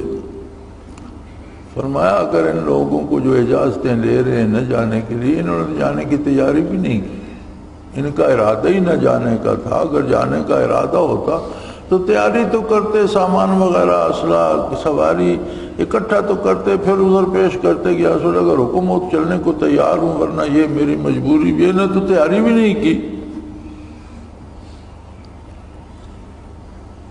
تو فرماتے ہیں تعطل علامت عدم ارادہ کی ہے، جیسے بہت سے لوگ اپنے نفس کے دھوکے میں پڑے ہیں کہ طاعت کی رغبت و دعویٰ ظاہر کرتے ہیں جو بالکل جھوٹ ہوتی ہے۔ چنانچہ کہا گیا ہے کہ اگر عشق ہوتا تو تدبیر کرتا۔ فرماتے ہیں یہ ان لوگوں کی سلوک میں کہتے ہیں کہ یہ کام نہیں چلتا کہ بندہ کہتا ہے یار بڑا دل کرتا ہے تہجد پڑھنے کو پر طبیعت ٹھیک نہیں ہے، یہ نہیں چلے گا۔ فرمایا دل ہی نہیں کرتا، دل کرتا تو طبیعت ٹھیک ہو جاتی۔ بڑا دل کرتا ہے جی سحری کے ذکر کو، بڑا دل کرتا ہے جی اتنے نوافل پڑھوں، بڑا دل کرتا ہے روزانہ اتنی تلاوت کرتا نہیں ہے۔ فرمایا یہ باتیں کسی کام کی نہیں ہیں، ان سے ثابت ہوتا ہے کہ جب تو تدبیر نہیں کرتا، نہیں تو اٹھتا، تو نے الارم لگایا ہوتا، تو اٹھتا، تو وضو کرتا، پھر گر پڑتا یا تجھے تکلیف ہوتی، پھر تو کوئی بات بھی نہیں۔ جب تو نے کی کچھ نہیں، پڑھا رہا تو کہتا ہے بڑا دل کرتا ہے، خاک دل کرتا ہے۔ تو کہتے تلاوت کو دل کرتا تھا، تو قرآن کریم کھولتا پڑھتا، چلو 10 سپارے نہیں 2 پڑھے، 2 نہیں 1 پڑھا، 1 نہیں 1 رکوع پڑھا جاتا، کچھ تو ہو جاتا۔ نہ تو نے قرآن کریم کھولا، نہ تو نے وضو کیا، نہ تو بیٹھا، تو کہتے ہیں میرا تلاوت کو بڑا دل کرتا ہے۔ فرمایا یہ سب نفس کے دھوکے ہیں اور ان میں نہیں آنا چاہیے۔ سالک کے لیے ضروری ہے کہ جتنا ہو سکے عمل کے لیے کوشش کرے، ان تدبیروں پہ نہ رہے وہ جی اللہ معاف کرنے والا ہے۔ ٹھیک ہے اللہ تو معاف کرنے والا ہے، یہ تو سچ ہے، لیکن ایک وقت کا کھانا نہ کھاؤ، نہ تو کہو بھوک مٹا دے گا اللہ معاف کرنے والا ہے۔ ادھر تو نہیں مانتے، ڈٹ کے کھائیں گے کہ جی کھائیں گے نہیں تو کیسے مٹے گی، تو وہاں اللہ قادر نہیں ہے، وہ نہیں مٹا سکتا۔ تو عبادت کے معاملے میں آئیں گے تو کہیں گے اللہ معاف کرنے والا ہے، جی مجھ سے نہیں ہو سکتی تو یہ درست نہیں ہے۔ فرمایا یہ نفس کا دھوکہ ہے، اور محض کہنے سے کام نہیں ہوتا، کام کرنے سے ہوتے ہیں۔ وَإِنَّ جَهَنَّمَ لَمُحِيطَةٌ بِالْكَافِرِينَ، اور یقیناً دوزخ کافروں کو گھیر لے گی۔ فرماتے ہیں اشارہ اخلاق سیئہ اور اعمال کبیرہ کی طرف جو محیط ہے نشاط اخروی کو بصورت نار ظاہر ہوں گے۔ تو فرماتے ہیں یہ جو ہے کہ دوزخ کافروں کو گھیر لے گی، یہ اشارہ ہے برائی اور بدعمالی کی طرف کہ یہ برائیاں جو ہیں یہ چھا جاتی ہیں بندے کے گرد آگے، اسے گھیر لیتی ہیں، اور جب آخرت ہوگی تو انہی کی شکل آگ کی بن جائے گی، وہی برائیاں وہی اعمال جو اس نے کی ہیں۔ اب جہنم میں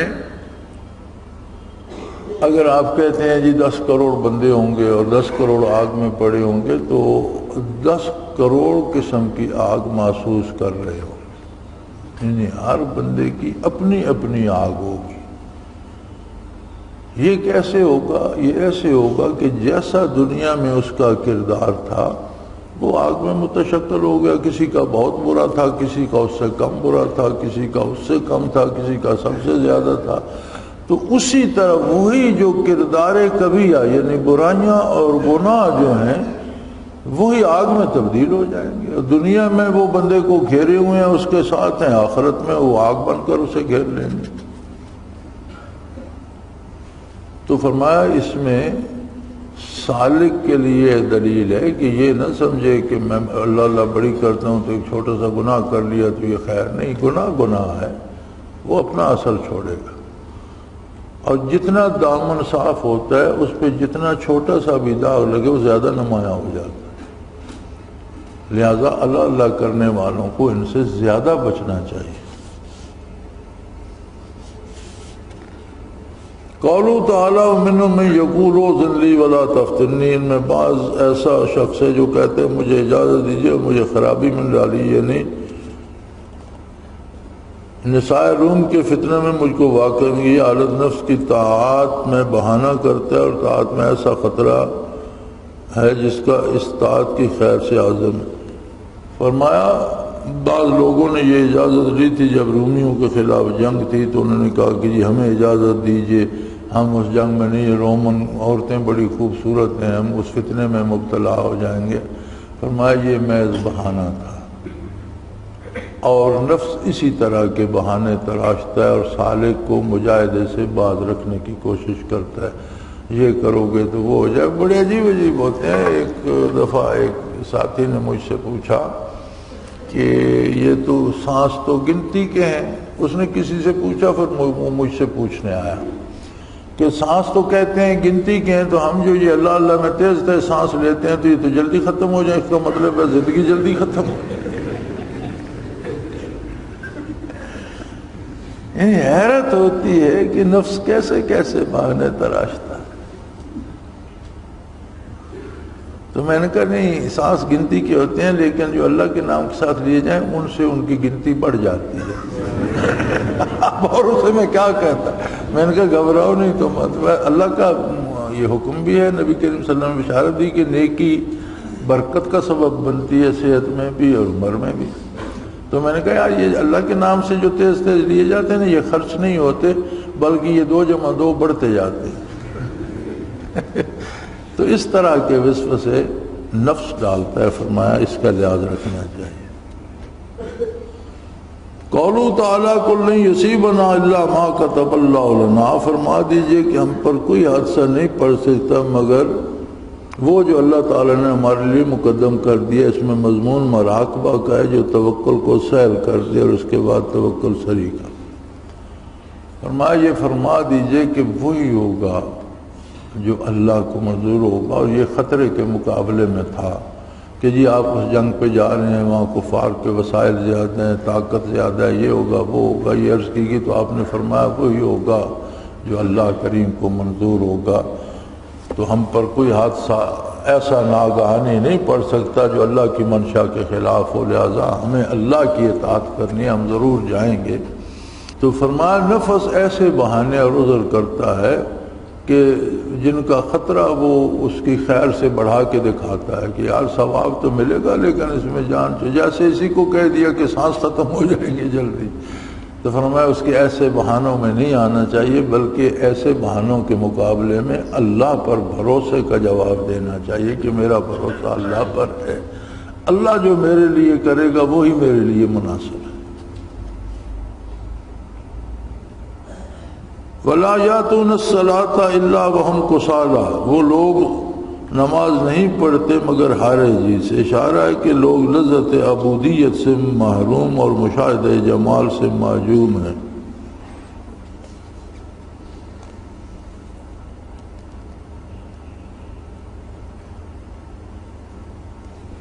تو فرماتے ہیں محمد بن فضیل رحمۃ اللہ تعالی علیہ معروف بزرگ گزرے وہ فرمایا کرتے تھے کہ جس کو حاکم کے عہدے کا احساس ہی نہیں ہوگا وہ اس سے بات بھی عام انداز میں کرے گا اور اس کے آنے پر اٹھے بیٹھے گا بھی عام انداز میں، لیکن جس کو احساس ہوگا کہ یہ حاکم کون ہے وہ اس کے آنے پر اگر اٹھے گا تو اس میں بھی ایک تمیز اور ایک ادب ہوگا، اور بات کرے گا تو اس میں بھی ادب اور تمیز۔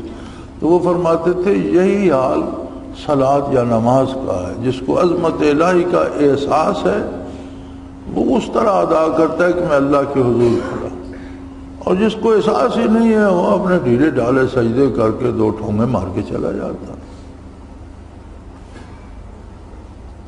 تو فرماتے ہیں کہ اس میں لذت عبودیت کی بات ہے کہ وہ لذت عبودیت سے آشنا ہی نہیں، ان کے دل زندہ نہیں، لذت عبودیت کو زبان نہیں چکھ سکتی، یہ وہ لذتیں ہیں جو دل محسوس کرتا ہے۔ تو فرمایا جب دل ہی نہیں تو پھر یہ لذت کہاں سے آئے گی؟ قولوا تعالیٰ فلا تعجبک اموالہم ولا اولادہم، ان کے اموال اور اولاد آپ کو تعجب نہ ڈالیں۔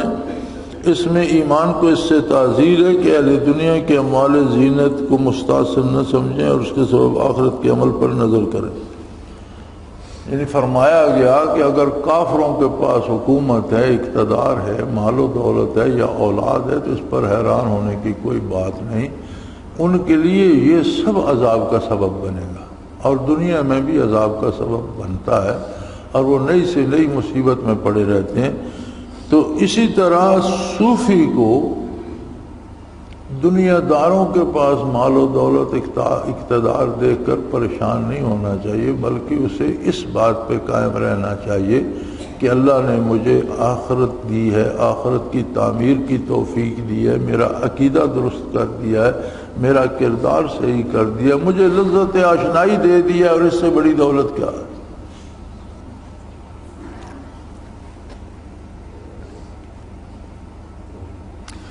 انما یرید اللہ لیعذبہم بہا فی الدنیا فی الحیات الدنیا، یہ بھی اسی آیت کا اگلا حصہ ہے۔ فرمایا اللہ کو یہ منظور ہے کہ ان چیزوں کی وجہ سے ان کو دنیا میں بھی گرفتار عذاب رکھے، یہ اقتدار، یہ اولاد، یہ مال و دولت ان کے لیے دنیا میں بھی عذاب کا سبب بنا رہتا ہے اور انہیں ہمیشہ پریشان کیے رکھتا ہے۔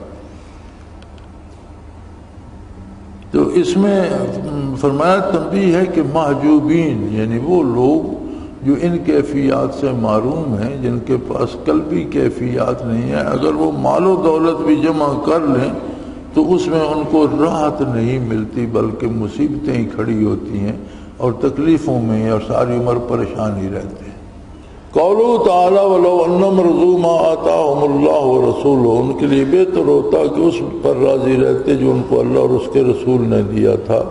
روح المعانی میں ہے کہ اس میں صادقین اور عارفین اور مریدین کے آداب کی تعلیم رضا کی علامت یہ ہے کہ جو کچھ اللہ سے ان کو پیش آئے اس پر شاداں رہے اور بلا سے متلذذ رہے۔ فرمایا صاحب روح المعانی نے لکھا ہے کہ اس میں صادقین، عارفین اور مریدین تین درجے انہوں نے، اور یا اللہ کے مشائخ بزرگ رہنما یا اچھے صاحب حال لوگ یا طالب علم مریدین، تینوں کے لیے فرمایا اس میں تعلیم یہ ہے کہ جو کچھ اللہ کریم کی طرف سے ملے اس پر خوش رہنا سیکھ لیں، حتیٰ کہ اگر تکلیف بھی آ جائے تو رنج نہ کرے۔ اب تکلیف چوٹ لگی ہے تو درد تو ہوگا لیکن اللہ سے شکوہ پیدا نہ ہو، بلکہ یہ سمجھ لے کہ کوئی مجھ سے ہی خطا ہوئی ہے کہ یہ مصیبت آئی ہے، اللہ تعالیٰ مجھے معاف فرما دیں گے یا اس کو میری خطا کا ازالہ قرار دے دیں گے۔ تو فرماتے ہیں کہ بلا سے متلذذ رہے، یعنی اگر مصیبت بھی آئے تو اس سے بھی ایک گنا اسے لذت تو ملے کہ یہ ہے تو اللہ کی طرف سے۔ وہ کہتے ہیں نا کسی بادشاہ کے پاس کوئی مصائب بیٹھا تھا تو کسی نے ککڑیاں بوئیں اور بہت خوبصورت بڑے اچھے پھل لے کر ککڑیوں کے وہ بادشاہ کو پیش کرنے گیا تو بادشاہ نے ایک ککڑی اٹھا کے کاٹی تو ایک ڈلی اس مصائب کو پہلی اسی کو دے دی، اس نے بڑے مزے سے کھا لی۔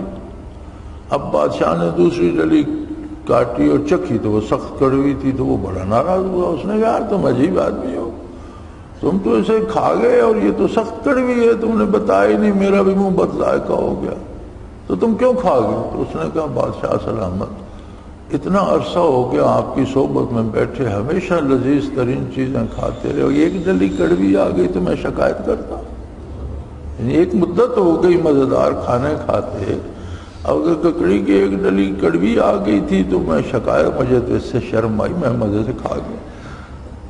تو فرماتے ہیں جسے معرفت حق حاصل ہو جاتی ہے اس پر بظاہر تکلیف بھی ہو، لوگوں کو یہ بڑی تکلیف، وہ خود بڑے مزے میں ہوتا ہے کہ یہ بھی اللہ کی طرف سے ہے، تکلیف سے معافی بھی مانگے، معذرت بھی چاہے، لیکن اسے اللہ، یعنی لذت سے مراد یہ ہے کہ اسے اللہ کریم کے خلاف شکایت پیدا نہیں ہوتی، ورنہ تو ہم ساری زندگی صحت انجوائے کرتے ہیں، ایک دن بخار ہو جائے تو ہم ایسے رو رہے ہوتے ہیں جیسے ساری زندگی بخاری میں گزری ہے، یعنی وہ دن ہم بھول جاتے ہیں کہ میں نے تو اتنا برس جو صحت تھی وہ انجوائے کی، تو آج 2 دن بخار رہا تو نہیں، یہ نہیں، وہ بخار یاد ہوتا ہے، صحت یاد نہیں ہوتی، ساری عمر پیٹ بھر کے کھاتے رہیں، ایک دن کھانا اچھا نہ ملے، لذیذ نہ ملے تو ہمیں شکایت ہوتی ہے۔ تو فرمایا جسے معرفت حق نصیب ہو اسے تکلیف میں بھی لذت نصیب ہوتی ہے، شکایت نہیں ہوتی کہ وہ اللہ کی طرف سے ہے۔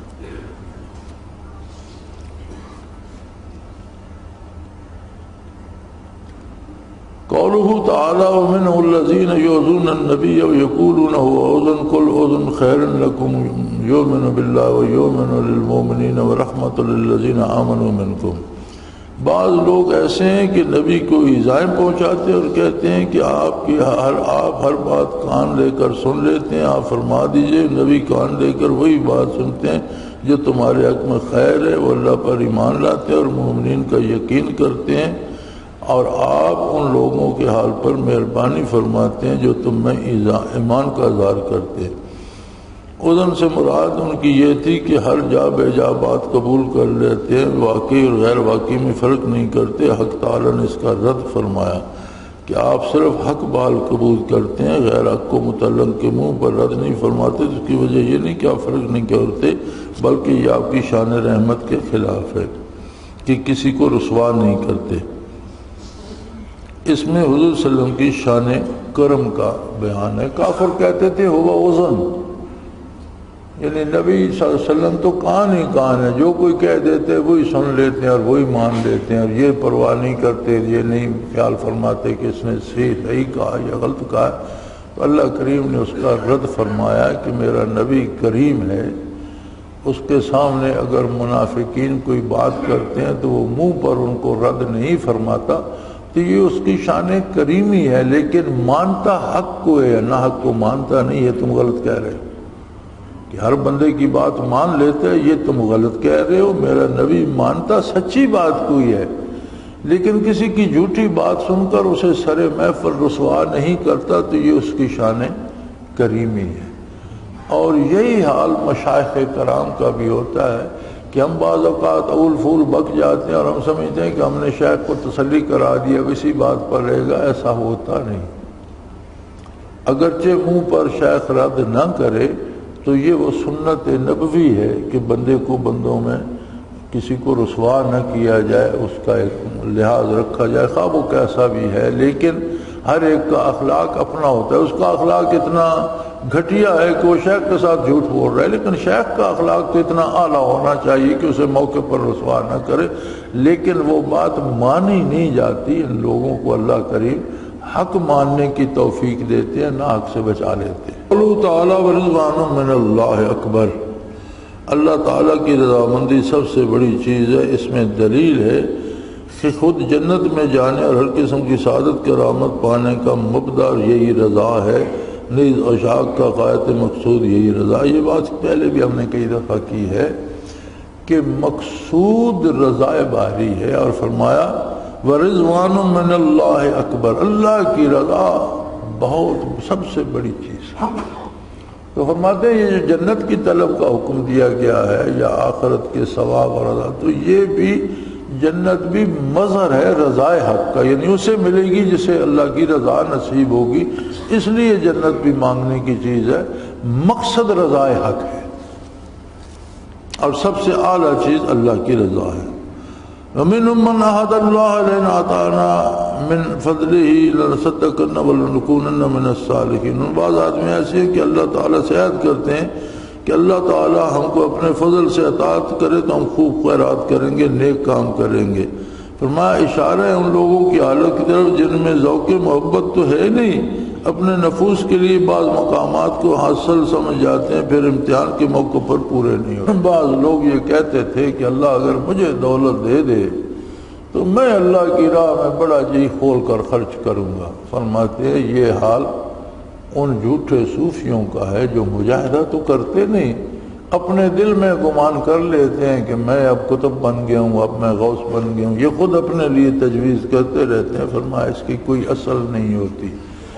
عمل کرنے والے کے لیے یہ ضروری نہیں کہ وہ شرطیں لگاتا رہے کہ اللہ دولت دے گا تو اللہ کی راہ میں خرچ کروں گا۔ بھائی تمہارے پاس تھوڑا ہے تو تھوڑا خرچ تو کرو نا۔ تمہارے پاس اگر ایک روٹی ہے تو اس میں سے ایک لقمہ تو اللہ کی راہ پہ دے دو۔ اگر روٹی کھا کے تمہارا پیٹ بھرتا ہے تو ایک لقمہ اس سے کم ہوگا تو بھی تمہارا پیٹ بھی بھر جائے گا، شاید وہ ایک لقمہ کسی غریب کے کام بھی آ جائے۔ تمہارے پاس 100 روپیہ ہے تو تم اس میں سے 1 روپیہ تو اللہ کے نام پہ خرچ کر دو، اگر کرنا چاہتے ہو تو اس میں سے 1 تو کر سکتے ہو۔ اور حضور نے فرمایا کہ امیر لاکھوں دیتا ہے اور فقیر تھوڑا سا دیتا ہے تو اجر اس فقیر کو اس امیر کی نسبت زیادہ ملے گا، کہ اس کے پاس کروڑوں تھے تو اس نے لاکھوں دیے، اور اس کے پاس 1 روپیہ تو اس میں سے بھی اس نے 1 آنا دے دیا، تو اجر اس کا زیادہ ہے کہ اس نے اپنے مال کا بڑا حصہ دیا اور اس میں جرأت اور خلوص زیادہ ہے۔ تو فرمایا یہ جو لوگ باندھتے رہتے ہیں نا یار صحت ٹھیک ہوگی نا تو پھر میں ساری رات تہجد پڑھا کرتا، نوافل پڑھا کروں گا، ذرا طبیعت ٹھیک ہو لینا تو پھر میں یہ کام بھی کروں گا، تھوڑے سے پیسے آ جائیں نا تو پھر میں وہ فلاں مسجد مرمت کر۔ فرمایا یہ جھوٹ بولتے ہیں، جسے کرنا ہوتا ہے وہ کرتا ہے، وہ آسرے نہیں باندھتا۔ اور فرماتے ہیں سالک کو اس جھوٹ سے بچنا چاہیے۔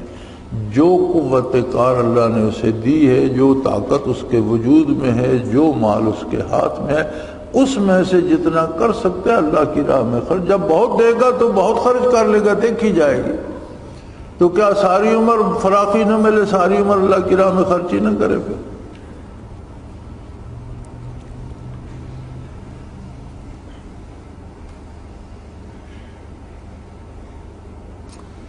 قولوا تعالی الذین یلمزون المتطوعین من المؤمنین فی الصدقات والذین لا یجدون الا جہدهم فیسخرون منهم۔ یہ ایسے ہیں کہ نفل صدقہ دینے والے مسلمانوں پر صدقات کے بارے میں طعن کرتے ہیں، اور لوگوں پر جن کو بجز مزدوری کے کچھ میسر نہیں ہوتے یعنی ان سے تمسخر کرتے ہیں۔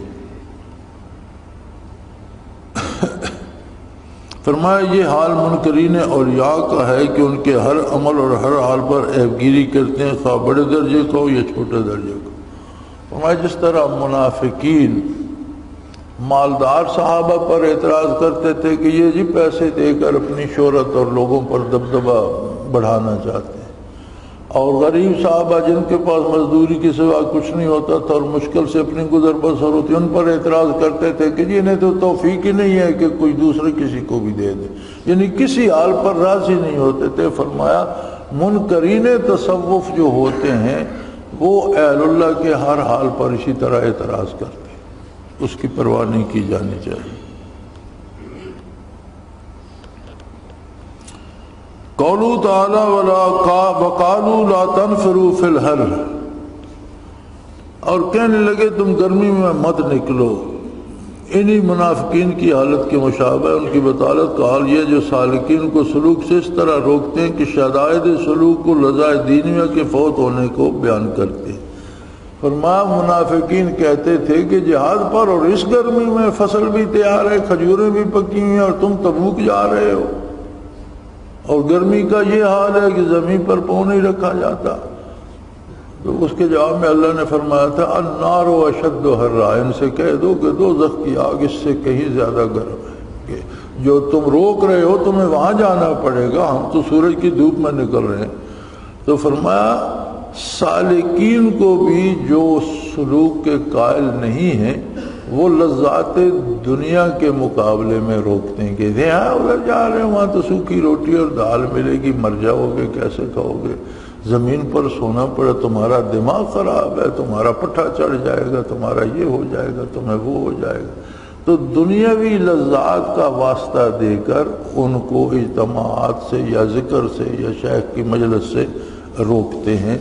یہی منافقین کا رویہ شروع سے آ رہا ہے۔ قولوا تعالی فلیضحکوا قلیلا ولیبکوا کثیرا جزاء بما كانوا یکسبون، سو تھوڑے دنوں ہنس لیں، بہت دنوں روتے رہیں گے ان کاموں کے لیے جو کچھ کیا کرتے تھے۔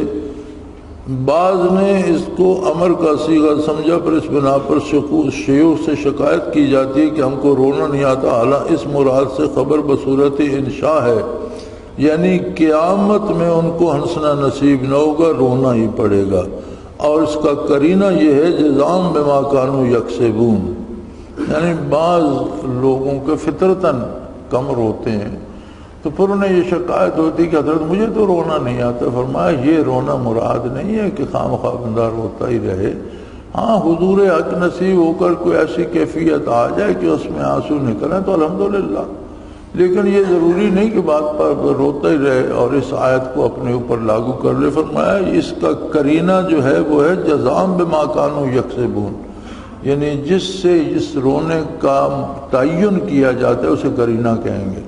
تو فرمایا قرینہ یہ بتاتا ہے کہ یہ جزا کے دن روئیں گے، قیامت کو روئیں گے، انہیں ہنسنا دنیا میں ہنس لیں، لیکن قبر سے لے کر میدان حشر تک پھر انہیں رونا ہی رونا ہے۔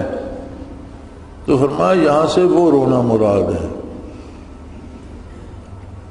اور یہ مستلزم نہیں اس لیے کہ امر خاص ہے اختیاری اور کار غیر اختیاری سے، یعنی اگر غیر اختیاری طور پر رونا آ جائے تو وہ بھی ایک کیفیت ہے۔ ایک بعض اوقات دل پہ ایسی کیفیت آتی ہے کہ آنکھوں سے آنسو ابل پڑتے ہیں، بعض اوقات رونا نہیں آتا، تو یہ ضروری نہیں، یہ غیر اختیاری ہے اور بندہ اس کا مکلف نہیں۔ قولوا تعالی ولا تقم علی قبرہ، ان کی قبر پر کھڑے نہ ہوجیے گا۔ قیام علی القبر بغرض زیارت و دعا و صلاۃ علی المیت کے ساتھ مقرون کرنا دلیل ہے کہ اس پر نماز جنازہ کی طرح قیام مذکور کی بھی میت کے لیے نافع، ایسے شخص کی قبر جو اس کا نفع کا اہل نہیں قیام کرنے سے منع فرمایا گیا۔ یہ نفع قبر پر حاضر ہو کر دعا وغیرہ کرنے کو اس نفع سے زائد ہے جو غیبت میں دعا کرنے سے ہوتا ہے۔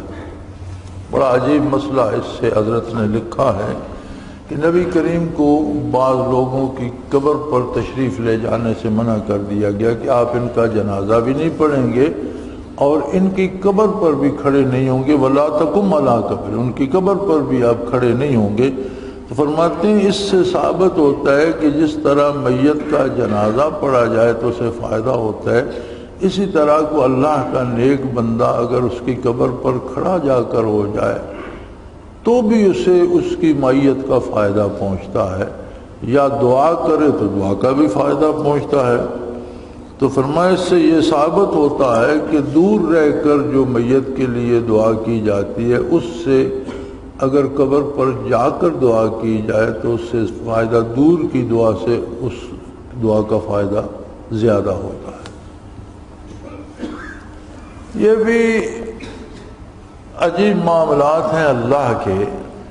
ایک کتاب ہے حیات الحیوان، بہت بڑی سی کتاب ہے، اور اس کا موضوع تو حیوانوں کی زندگی ہے، حیات الحیوان ہی نام ہے اس کا، اور اس میں حضرت مصنف نے الف سے لے کر یہ تک ہر حروف تہجی سے جتنے حیوانات کے پرندوں چرندوں درندوں کے نام بنتے تھے، وہ جو ان کے مطالعہ میں اتنی بڑی کتاب لکھ کی، ان کا طریقے توالد و تناسل، ان کی عادات، ان کی غذا، ان کے ساتھ متعلق صحت بیماریاں اور بعض انسان کے کام آنے والے نسخے ان سے جو بن سکتے ہیں، تو بہت تفصیل سے لکھا ہے، اور اس میں انہوں نے بہت سی احادیث، بہت سی روایات بھی نقل کی ہیں وہ اپنی دھن میں جب لگتے ہیں تو بہت کچھ لکھ جاتے ہیں.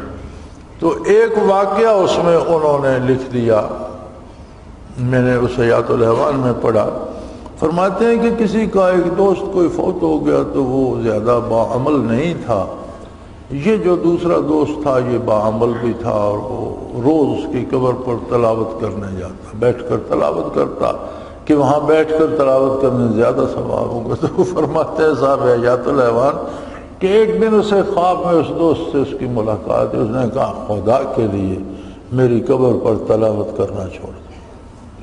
اس نے کہا تو کیا کہتا ہے، میں تو تیری بھلائی کے لیے وقت اپنا نکال کر کام چھوڑ کر تیری قبر پر جاتا ہوں تلاوت. اس نے کہا تو جو آیت پڑھتا ہے مجھے اس کے بدلے جوتے پڑھتے اور کہتے ہیں یہ تو نے دنیا میں نہیں سنی تھی جو اب سن رہا ہے. اگر سنی تھی تو اس پر عمل کیا تھا. تو فرمایا تو نے تو جوتے مروا مروا کے میرا سر گنجا کر دیا، تو میری قبر پہ نہ آیا کر. تو حضرت فرماتے ہیں کہ قبر پر جانے سے فائدہ ہوتا ہے، لیکن فائدہ انہی کو ہوتا ہے جن میں استفادہ کرنے کی استعداد ہوتی ہے، اور وہ ہے نور ایمان. اور فائدہ ان سے ہوتا ہے جو فائدہ دینے کے اہل ہیں. یہ ہر ایک کے لیے نہیں ہے. اس لیے میں نے وہ حیات الحیوان کا قصہ بیان کر دیا کہ مجھ سے دلیل لے کر سارے قبروں کی طرف نہ بھاگ پڑیں. اپنی اپنی اہلیت و استعداد کی بات ہے. قوله تعالی لیس علی الضعفاء ولا علی المرضى ولا علی الذین لا یجدون ما ينفقون حرج اذا نصحوا للہ ورسولہ. کم طاقت لوگوں پر گناہ نہیں، نہ بیماروں پر، نہ ان لوگوں پر جن کو خرچ کرنے کو میسر نہیں جبکہ لوگ اللہ اور رسول کے ساتھ خلوص رکھیں. اس میں دلیل ہے اس پر کہ جو شخص کسی عذر کے سبب کسی عمل سے قاصر ہو، نیت اس کی ہو کہ اگر مجھ کو قدرت ہوئی ضرور کرتا تو برکات سے محروم نہیں رہتا. یعنی بعض ایسے لوگ ہوتے ہیں جو واقعی معذور ہوتے ہیں کہ پاس پیسے ہی نہیں ہے تو اللہ کی راہ میں خرچ کیسے کرے گا، صدقہ کیسے دے گا. ایسا اتفاق بھی ہوتا ہے. یہاں بھی کچھ ایسے ساتھی آ جاتے ہیں کہ پھر وہ بیچارے واپسی پر میرے پاس جاتے ہیں کہ واپسی کا کرایہ نہیں ہے، تو اللہ توفیق دیتا ہے میں انہیں دے دیتا ہوں.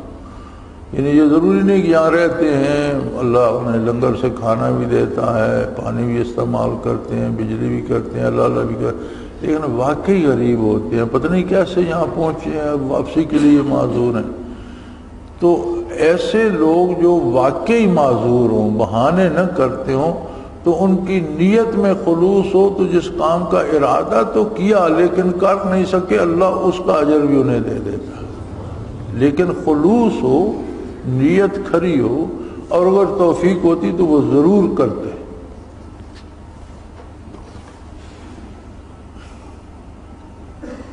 قولہ تعالی الاعراب اشد کفرا ونفاقا. دیہاتی لوگ کفر اور نفاق میں بہت سخت ہیں. اس میں اشارہ ہے کہ صحبت صالحین سے بعید ہونے سے طریق خیر کے ساتھ مناسبت میں کمی ہو جاتی ہے، اس لیے اہل طریق صحبت کا اہتمام کرتے ہیں. فرماتے ہیں یہ جو فرمایا گیا کہ جو آپ کے ساتھ شہر میں ہیں ان میں تو اگر منافق بھی ہیں تو منافقت کم ہے. جو لوگ دیہات میں پڑے ہیں جو ان میں منافقت اور اسلام کی مخالفت ہے وہ بہت شدید ہے. تو حضرت اس سے یہ دلیل لیتے ہیں کہ مشائخ کے پاس یا قریب رہنے سے نیکی کی توفیق زیادہ ہوتی ہے، اور دور رہنے سے وہ کیفیات کم ہو جاتی ہیں، وہ توفیق عمل کا معیار وہ نہیں رہتا. اس لیے اہل طریق صحبت کا اہتمام بلیغ یعنی بڑی زیادہ زور دے کر صحبت کا اہتمام کرتے ہیں.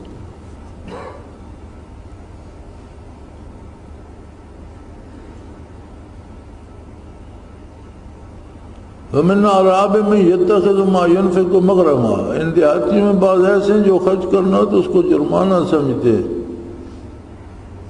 فرماتے ہیں کہ روح المعانی میں جو شخص خود کو مالک سمجھے گا خرچ کرنا تو اس کو مشکل معلوم ہوگا، جو اللہ کو مالک سمجھے گا وہ خرچ کرے گا. یہ زکوٰۃ کے بارے میں آیا تھا کہ یہ دیہاتی جو ہیں یہ سمجھتے ہیں کہ ہم پر تو جرمانہ ڈال دیا گیا. تو روح المعانی میں صاحب روح المعانی لکھتے ہیں کہ سمجھنے کے دو طریقے. ایک شخص کے پاس مال ہے، وہ سمجھتا ہے مال اللہ کا ہے، میں امین ہوں، اس نے مجھے کچھ دنوں کے لیے دیا ہے۔ میں زمینوں پہ بیٹھا تو شخص دیکھتا ہوا تو مجھے کہنے لگا بھی آپ کی بہت بڑی زمینداری ہے۔ میں نے کہا میری نہیں ہے۔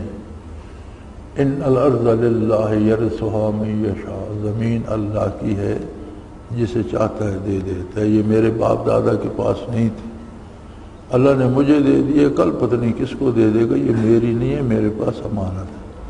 تو فرمایا جو مال کو امانت اور مالک اللہ کو سمجھتا ہے اسے اللہ کی راہ میں خرچ کرتے ہوئے تکلیف نہیں ہوتی، اور جو خود کو مالک سمجھ لیتا ہے کہ یہ میرا ہے، اس کے لیے پھر اللہ کی راہ میں خرچ کرنا حتیٰ کہ زکوٰۃ دینا بھی مشکل ہو جاتا ہے۔ فرمایا یہ بندے کے اپنے ایمان و یقین اور اس کی سمجھ پر منحصر۔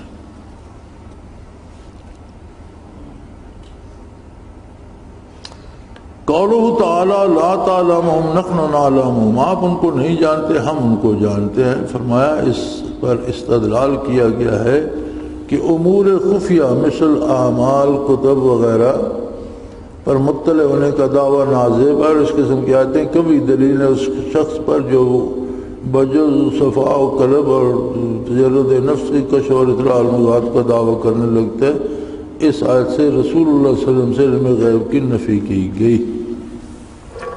منافقین کے حق میں آیا تھا، اللہ نے فرمایا کہ میرے حبیب آپ انہیں نہیں جانتے، میں انہیں خوب جانتا ہوں۔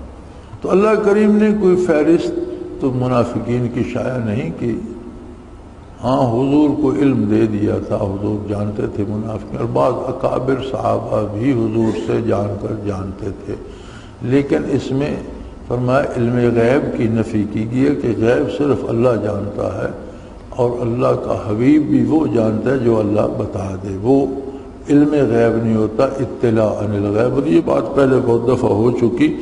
فرمایا سلوک کا جو مسئلہ ہے اس میں یہ ہے کہ جن لوگوں کو یہ وہم ہو جاتا ہے کہ میں قطب ہو گیا ہوں، میں قطب مدار ہو گیا ہوں، میں غوث ہو گیا ہوں، فرمایا یہ زیب نہیں دیتا۔ دوسرا جن لوگوں کو یہ وہم ہو جاتا ہے کہ میں نے کشف میں یہ دیکھا یہ ایسے ہی ہوگا، فرمایا یہ بالکل گمراہی ہے، اللہ جانتا ہے تم کچھ نہیں جانتے۔ اور یہ وہی بات ہے جس کی میں اکثر کہتا رہتا ہوں ساتھیوں کو کہ اس سے بچو۔ اگر کسی کو کشفاً کوئی مشاہدہ ہوتا ہے تو یہ اللہ کا انعام ہے، کشف کا ہونا، مشاہدے کا ہونا، لیکن پہلی شرط یہ ہے کہ وہ شریعت کے مطابق ہو۔ اگر شریعت کے مطابق ہے تو صحیح ہے۔ دوسری بات یہ ہے کہ اگر شریعت کے مطابق ہے تو صرف اس کے لیے جسے کشف ہوا، دوسرے کے لیے نہیں، پھر دوسرے کو بتانے کا فائدہ۔ اور یہ جو لوگ اپنے کاموں کا حل اور مشکلوں کا حل ڈھونڈتے پھرتے ہوتے ہیں نا اہل کشف کے پاس، یہ خود بھی گمراہ ہیں اور ان کا بھی نقصان کرتے ہیں۔ تو فرماتے ہیں اس میں کبھی دلیل ہے اس شخص پر جو بجر و صفاء قلب اور بغیر تجرد نفس کے کشف اور اطلاع علی الغیب کا دعویٰ کرنے لگتا ہے، یا اعمال قلب وغیرہ پر مطلع ہونے کا دعویٰ کرنے لگتا ہے۔ یہ اس کے لیے اس میں بہت تنبیہ کی گئی ہے۔ قولہ تعالی وآخرون اعترفوا بذنوبہم، کچھ لوگ ہیں جو اپنی خطا کا اقرار کر گئے۔ یہ وہ لوگ تھے جن میں گناہ کا ملکہ راسخ نہ تھا، ان میں نور استعداد باقی تھا، اس واسطے ان کی طبیعتیں نرم ہو گئی۔ ان کی شان یہ تھی خلطوا اعمالهم صالحا وخلصیہ، جنہوں نے ملے جلے عمل کی تھی، جس کی وجہ یہ تھی کہ وہ لوگ نفس لوامہ کے مرتبہ میں تھے جن کا اتصال بالقلب، ان کے اس نور سے منور ہونا اس کا ملکہ نہ ہوا تھا، اس لیے کبھی اس کا منقاد ہوا، اعمال صالح کرنے لگتا، کبھی اس سے بھاگنے لگتا، اس سے بین حالت میں رہتا، جب تک اس کا اتصال بالقلب کبھی ہو کر ملکہ نہ ہو جاوے، تب ایسا پھر مخالفات سے نجات پا لیتا ہے۔ فرمایا یہ ایک مقام آتا ہے بندے پر کہ جب وہ اللہ اللہ کرتا ہے تو ایک دم سے کوئی بایزید بستامی نہیں بن جاتا، کبھی خطا کرتا ہے کبھی نیکی، لیکن ایک استعداد پیدا ہو جاتی ہے، ایک نیکی کی طرف شوق پیدا ہو جاتا ہے، اور گناہ کو گناہ سمجھتا ہے، گناہ کو نیکی نہیں سمجھنے لگتا۔ یہ استعداد، یہ نفس لوامہ ہوتا ہے۔ نفس کے 3 درجے قرآن نے بیان کیے ہیں نا، نفس امارہ، لوامہ اور مطمئنہ۔ امارہ جو نرا برائی کی طرف دعوت دے، لوامہ جو برائی کو برائی مان کر اس سے ملامت کرے، مطمئنہ جو برائی سے خلاصی پا کر نیکی پر مطمئن ہو جائے۔ تو فرمایا سالک بھی اس طرح گزرتا ہے کہ سلوک میں آنے سے پہلے تو امارہ کی گرفت میں تھا، پھر لوامہ ہو جائے گا، کبھی نیکی دوڑ کر کرے گا، کبھی سستی کر جائے گا، حتیٰ کہ نور قلب اس میں راسخ ہو جائے، مجاہدہ کرے، لطائف روشن ہو جائیں، انوارات قوی ہو جائے، تو وہ اسے خود نیکی پہ کار بند کر دیں گے۔ لہذا میں پہلے بھی آپ سے عرض کیا کرتا ہوں کہ مراقبات کا بڑا شوق ہوتا ہے ساتھیوں کو، مجھے بتاؤ میرے مراقبات کہاں تک ہیں۔ اس کا امتحان یہ ہے کہ جتنے آپ کے کردار کی اصلاح ہو گئی ہے اتنے آپ کے مراقبات بلند ہیں، اور جتنی باقی ہے وہ کمی پوری کرو۔ تو یہی بات حضرت نے فرمائی کہ اس آیت یہ ثابت ہوتا ہے کہ ابتداً وہ ذوق نہیں ہوتا کہ وہ نیکی پہ مستقل کر دے اور برائی سے کبھی بندے سے لغزش ہو جاتی ہے، پھر توبہ کرتا ہے، پھر نیکی کی طرف بڑھتا ہے، لیکن اس حال سے آگے بڑھنا چاہیے، محنت کرنی چاہیے، انوارات قلب اور لطائف کے انوارات اور مراقبات کو مضبوط کرنا چاہیے، تاکہ اس سے بھی نجات پا کر اطمینان کی سطح پہ چلا جائے اور نیکی پہ کار بند ہو جائے۔ چونکہ ساری محنت اس لیے ہے کہ ہمیں خلوص قلب کے ساتھ ظاہری طور پر بھی اتباع نبوی نصیب ہو جائے۔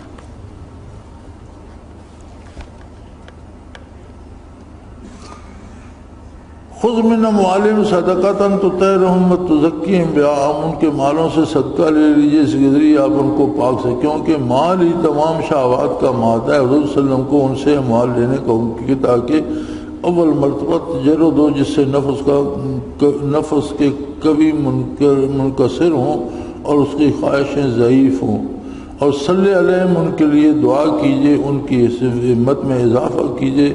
انوار صحبت کا امر ہے، اور ان صلاۃ کا سکن، آپ کی دعا ان کے لیے موجود، اس میں بیان ہے کہ یہ ہمت اور حفاظت ان پر نزول سکینہ کا سبب ہے۔ یعنی حضور صلی اللہ علیہ وسلم کو حکم دیا گیا کہ ان کے مال سے صدقہ لیں، ان کے مال سے کچھ حصہ ان سے قبول فرما لیا کیجئے۔ دوسرا حکم دیا گیا کہ ان کے لیے دعا فرمائیے، اور تیسرا نتیجہ یہ ظاہر کیا گیا کہ آپ کی دعا ان کے لیے تسکین کا موجب ہوگی۔ تو اس میں ہے کہ شیخ کو لالچ نہ ہو پیسے لینے کا، لیکن مرید کو طمع ہو کہ وہ شیخ پر خرچ کرے اپنی پسند سے، اپنی مرضی سے۔ شیخ کے ذمہ ہے کہ اس کے لیے دعا بھی کرے، جو اسے سمجھائے بھی، سکھائے بھی، اور دعا ہوتی ہے ایک، یہ جو ہم ہاتھ اٹھا کے مانگتے ہیں یہ صورت دعا ہے، ایک شیخ کی صورت ہوتی ہے، ایک اس کا اصل ہوتا ہے۔ اصل دعا کی یہ ہے کہ آپ کے دل میں کسی کے بارے کیا خواہش ہے، دراصل وہ دعا ہے۔ آپ دل سے کسی کو اچھا نہیں سمجھتے اور بظاہر لوگوں کو دکھانے کے لیے یا اللہ اسے مال بھی دے، اسے صحت بھی دے، اسے اولاد کہتے رہیں، یہ صورت دعا ہے، لیکن نتیجہ جو ہے اگر آپ کی دعا قبول ہوگی تو اس پر نتیجہ مرتب ہوگا جو آپ کے دل میں۔ تو حقیقت دعا وہ ہوتی ہے جو دل میں ہوتی ہے، اور صورت دعا وہ ہوتی ہے جو لب۔ یہ مسئلہ اگلے دن مولانا نے بھی پوچھا مجھ سے، تو حقیقت دعا ہوتی ہے جو دل میں ہوتی ہے، اور صورت دعا ہوتی ہے جو لب پہ آتی ہے۔ تو حضور صلی اللہ علیہ وسلم کا خوش ہونا ان کے لیے دعا بھی ہو گیا، حضور کا راضی ہونا، حضور کا خوشی محسوس کرنا، اور ان کے لیے نزول رحمت کا سبب بھی بن گیا۔ تو کہتے ہیں اس میں سلوک کا مسئلہ یہ ہے کہ مرید کا تعلق شیخ سے جتنی محبت کا ہوگا، اتنی محبت کے جواب میں محبت پائے گا، جس سے اس کا نسبت کا فائدہ بھی ہوگا، اس پر سکینہ بھی نازل ہوگی اور دنیا کا فائدہ بھی ہوگا۔ قولوا تعالی وقل اعملوا فسيرى الله عملكم ورسوله والمؤمنون، آپ کہہ دیجئے عمل کیے جاؤ، سو بھی دیکھے لیتے ہیں تمہارے عمل کو اللہ، اس کا رسول اور اہل ایمان۔ اشارہ ہے اس قول کی طرف جو حد توبہ میں علماء نے فرمایا کہ تائب پر سماع صالحین ظاہر ہونے لگتے ہیں کیونکہ مومنین کی روایت اسی سے متعلق ہو. فرماتے ہیں اس میں اس طرف اشارہ ہے کہ جب آدمی سلوک میں داخل ہوتا ہے تو اس کا مطلب ہے کہ اس نے توبہ کر لی برائی سے اور اللہ اللہ کرنے لگ گیا تو اس پر نیکی کے آثار ظاہر ہونے چاہیے، چونکہ مومنین کو تو وہی نظر آئیں گے. تو جہاں یہ فرمایا اللہ دیکھے گا، اللہ کا رسول دیکھے گا، اللہ کے مومن بندے دیکھیں گے، تو مومن بندے کو تو آثار اور اس کا کردار ہی نظر آئے گا. تو فرمایا توبہ کی خصوصیت یہ ہے کہ اس کے عمل سے بھی نیکی ظاہر ہو، زبانی توبہ توبہ نہ کرتا رہے. قولوا تعالی آخرون مرجون لامر اللہ، کچھ لوگ ہیں جن کا معاملہ خدا کے حکم آنے تک ملتفی ہے. اس کی اصل بعض اوقات کے معاملے میں خوف و رجا کے درمیان معلق چھوڑ دیا اور اس کو عذر کو سریعاً قبیل کیا. اس میں نصیحت کا اثر ضعیف ہوتا ہے. فرمایا بعض لوگ ایسے ہیں کہ انہوں نے توبہ کی اور اللہ نے ان کا فیصلہ نہیں فرمایا، معلق چھوڑ دیا کہ دیکھیں گے ان کا کیا کیا جاتا ہے. تو فرمایا یہ ایسے لوگ ہوتے ہیں جو توبہ تو کرتے ہیں لیکن انہیں توفیق عمل نصیب نہیں ہوتی ہے. زبانی توبہ باتیں بھلی کرتے رہتے ہیں، کام برے ہی کرتے ہیں. فرمایا اس کا انجام اچھا نہیں ہوتا، یہ خطرہ ہے، اس سے نکلنا چاہیے اور عملاً نیکی اختیار کرنا چاہیے. والذین اتخذوا مسجدا ضرارا، ایسے لوگ ہیں جنہوں نے ان اغراض سے مسجد بنائی کہ ضرر پہنچائیں. اس سے اس شخص کے فعل کی شناخت معلوم ہوتی ہے جو دین کو اپنی غرض سے. فرمایا اس سے وہ لوگ جو جمع تو دنیا کرتے ہیں لیکن حوالہ دین کا دیتے ہیں، غرض پیسے جمع کرنا ہوتی ہے، نام دین کا کرتے ہیں. تو ایسے لوگوں کی اللہ کریم نے برائی بیان کی ہے کہ یہ انتہائی برے لوگ ہیں جو دنیا کو حاصل کرنے کے لیے دین کو بہانہ بناتے ہیں. لا تقم فی ابدا، آپ اس میں کبھی کھڑے نہ ہوں کہ آپ کا وہاں پر نماز پڑھ لینا اس کی ترویج طبیعت کا سبب ہو جائے گا. اس میں امر مکروہ شرعی کے لیے سبب بننے سے بھی تحرز ضروری ہے. حضور کو حکم دیا گیا کہ آپ صلی اللہ علیہ وسلم اس مسجد میں تشریف نہ لے جائیں. تو فرماتے ہیں سالک کے لیے اس میں یہ مسئلہ ہے کہ بدعات اور رسومات میں جائے بھی نہیں کہ اس کے جانے سے لوگ یہ دلیل پکڑ لیں گے کہ فلاں آدمی تو بڑا بھلا اور نیک، وہ بھی تو اس میں شریک تھا، اس کا مطلب ہے یہ کام اچھا ہے. تو اس میں برائی کی تائید ہوگی، لہذا سالک کو بدعات اور رسومات میں شرکت بھی نہیں کرنی چاہیے. قولوا تعالی لمسجد اسس علی التقوی من اول یوم احق ان تقوم فیہ، البتہ جس مسجد کی بنیاد اول دن سے تقوی پر رکھی گئی وہ اس لائق ہے کہ آپ اس میں کھڑے ہوں. وجہ اس کی اس سے نفس میں صفا، وقت اور طیب حال اور ذوق وجدان کا اثر پیدا ہوتا ہے. اور میں حضور کے وہاں تشریف لے جانے سے، آپ کے قدم رنجہ فرمانے سے وہاں کیا کیا حاصل ہوگا؟ نفس میں صفا، وقت و طیب حال اور ذوق و وجدان کا اثر پیدا ہوتا ہے. یعنی اس میں برکت دنیاوی بھی ہے اور برکت ایمانی اور کیفیات قلبی اور وجدان و ذوق میں بھی اضافہ ہے جہاں حضور نے قدم رنجہ فرمایا. تو اس سے آپ ثابت یہ کرتے ہیں کہ سلوک میں صحبت صالحین کو بہت دخل ہے، کہ صحبت سے بھی کیفیات مجاہدے سے زیادہ نصیب ہوتی ہیں. لیکن اس کا یہ مطلب نہیں کہ صحبت نصیب ہو تو مجاہدہ چھوڑ دیں. ایک بڑی خوبصورت بات جس پہ بہت زور دیا گیا اور ہمارے کئی آیات سے حضرت نے ثابت فرمایا کہ صحبت بہت زیادہ مفید ہے، لیکن یاد رکھو صحبت جتنی زیادہ مفید ہے اس میں اتنے زیادہ خطرات بھی ہوتے ہیں. کثرت صحبت میں بنیادی کمزوری یہ آتی ہے کہ لحاظ ادب نہیں رہتا، یہ بڑا مشکل ہوتا ہے. ایک بے تکلفی سی پیدا ہونے لگتی ہے اور جب شیخ کے ساتھ بے تکلفی ہوتی ہے تو وہ سب کچھ ضائع کر دیتی ہے. لا ترفعوا اصواتکم فوق صوت النبی، نبی میرے نبی صلی اللہ علیہ وسلم سے بے تکلفی سے بات نہ کرو، آواز اونچی نہ کرو۔ تو شیخ سے صحبت میسر ہو تو اس صحبت کے آداب کا ملحوظ رکھنا ازحد ضروری ہے۔ میں نے اکثر لوگوں کو دیکھا ہے، کئی ساتھی اپنا کاروبار چھوڑ کر، ایک ساتھی کوئٹے ہوتا تھا، وہاں سے چھوڑ چھاڑ کر حضرت کی خدمت میں یہیں رہوں گا اور ہمیشہ آپ کی خدمت میں رہوں گا، گمراہ ہو کر اور سلسلہ چھوڑ کر چلا گیا۔ وہ جو کثرت صحبت تھی اس میں ایسی کوتاہیاں صادر ہوئیں کہ بالکل ہی رد ہو گیا۔ تو صحبت سب سے زیادہ مفید ہے لیکن بہت خطرناک ہوتی ہے، اس میں بھی لحاظ رکھنا چاہیے کہ گاہے گاہے کرے، ایک حد تک کرے، اور شیخ کے پاس بیٹھنے کے آداب میں یہ بھی ہے کہ اس پر بھاری نہ ہو جاؤ۔ جس طرح صحابہ کرام کے کہ آپ کو کھانے کے لیے حضور بلائے تو کھانا کھا کے وہاں بیٹھے نہ رہا کرو کہ میرے نبی کو ناگوار گزرے۔ نبی تو اس بات سے شرماتا ہے اور اللہ حق بتانے سے نہیں شرماتا۔ اس طرح کی آیت کریمہ ہے کہ کھانے کے لیے حضور نے دعوت دی، در دولت پہ حاضر ہوئے تو فرمایا کھانا کھایا فارغ ہو گیا، جاؤ بوجھ تو نہ بنو میرے نبی پر۔ تو صحبت کا یہ بھی قرینہ ہوتا ہے کہ آپ آئے، آپ بیٹھے، ایک مناسب وقت بیٹھے اور خوشی خوشی میں بشاش چہرے میں شیخ بھی ہو تو اٹھ جائیں، اس سے پہلے کہ اس کے چہرے پہ وحشت کے آثار آنے لگیں کہ یار اس دن نے تو سارا دن ہی میرا خراب کر دیا، یہ میرا وقت زیادہ لے گیا۔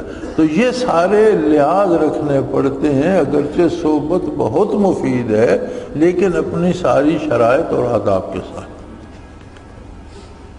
قولہ تعالیٰ تائبون العابدون الی قولہ یبشر المؤمنین، ایسے ہیں جو توبہ کرنے والے ہیں، عبادت کرنے والے ہیں۔ فرمایا اس میں ان لوگوں کی بدحالی کا اظہار ہے جو اپنے کو سالکین کے زمرے میں داخل سمجھتے ہیں اور پھر حدود کو ضائع کرتے ہیں۔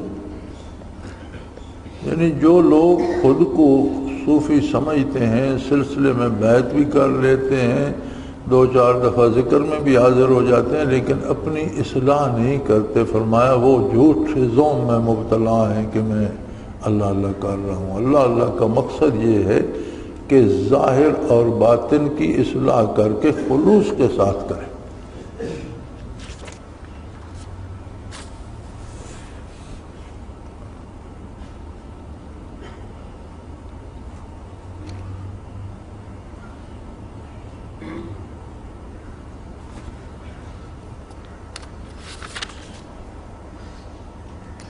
قولہ تعالی ما کان للنبی والذین آمنوا ان یستغفروا للمشرکین ولو کانوا اولی قربی۔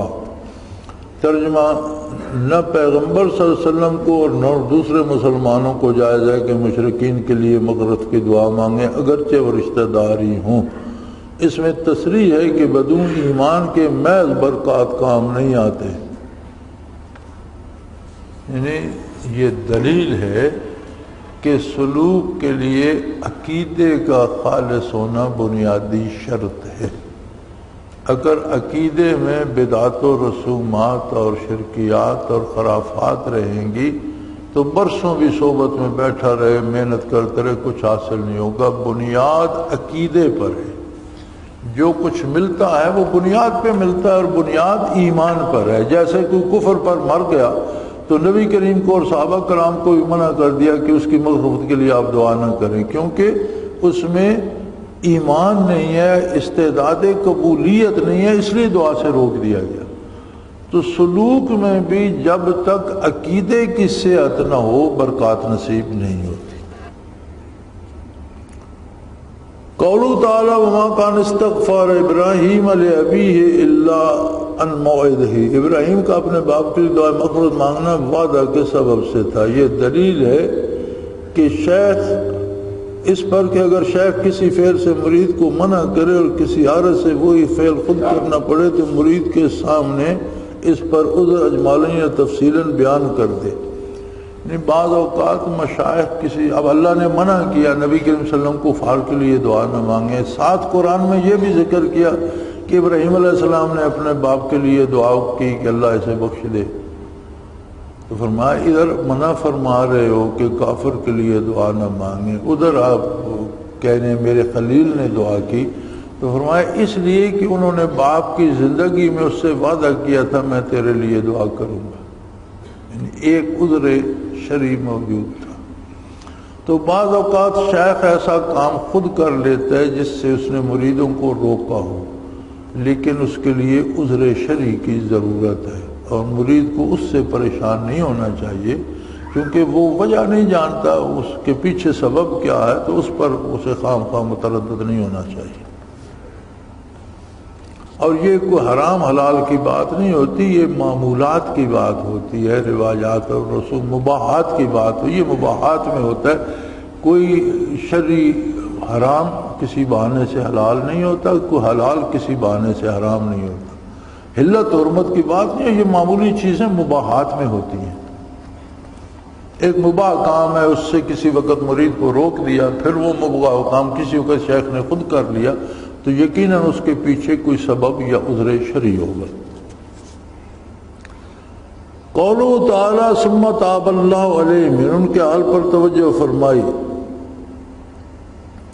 اللہ تعالیٰ کی عادت اپنے مبین کے ساتھ جاری ہے کہ جب ان سے کوئی عمر ان کے مقام کے منافی صادر ہوتا ہے تو ایک نوع کے حجاب سے ان کی تعدیب کی جاتی ہے، جب اس کی تلخی چکھ چکتے ہیں تو ان کے پر کرم کی بارش فرما دی جاتی ہے۔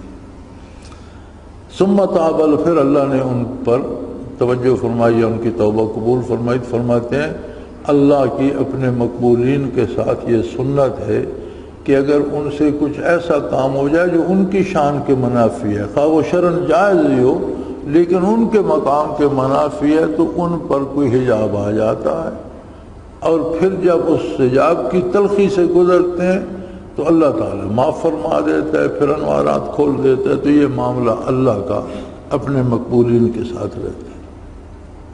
یا ایھا الذین آمنوا اتقوا اللہ وکونوا مع الصادقین، اے ایمان والو اللہ سے ڈرو اور سچوں کے ساتھ رہو۔ بعض نے معیت کی تفسیر مخالطت اور مقارنت سے کی ہے، قضا فرو، اس میں ترغیب ہے صحبت صالحین کی، کونوا مع الصادقین، کہ سچوں کے ساتھ رہو۔ فرمایا اس میں بھی نیک لوگوں کی صحبت کی ترغیب ہے۔ وما کان المؤمنون لینفروا کافہ، مسلمانوں کو یہ نہ چاہیے کہ سب کے سب نکل کھڑے ہوں، اس میں دلیل ہے مہم دینی کا انتظام ایسا ہونا چاہیے کہ دوسری ضروریات میں جن میں امر معاش بھی ہے مختل نہ ہوں۔ یعنی بعض لوگ دین کے نام پر دینی کام کے لیے نکل جاتے ہیں، لیکن اس میں اس کا کوئی جواز نہیں کہ جو ان کے فرائض دینی ہیں ان میں خلل آئے، اس کا جواز نہیں۔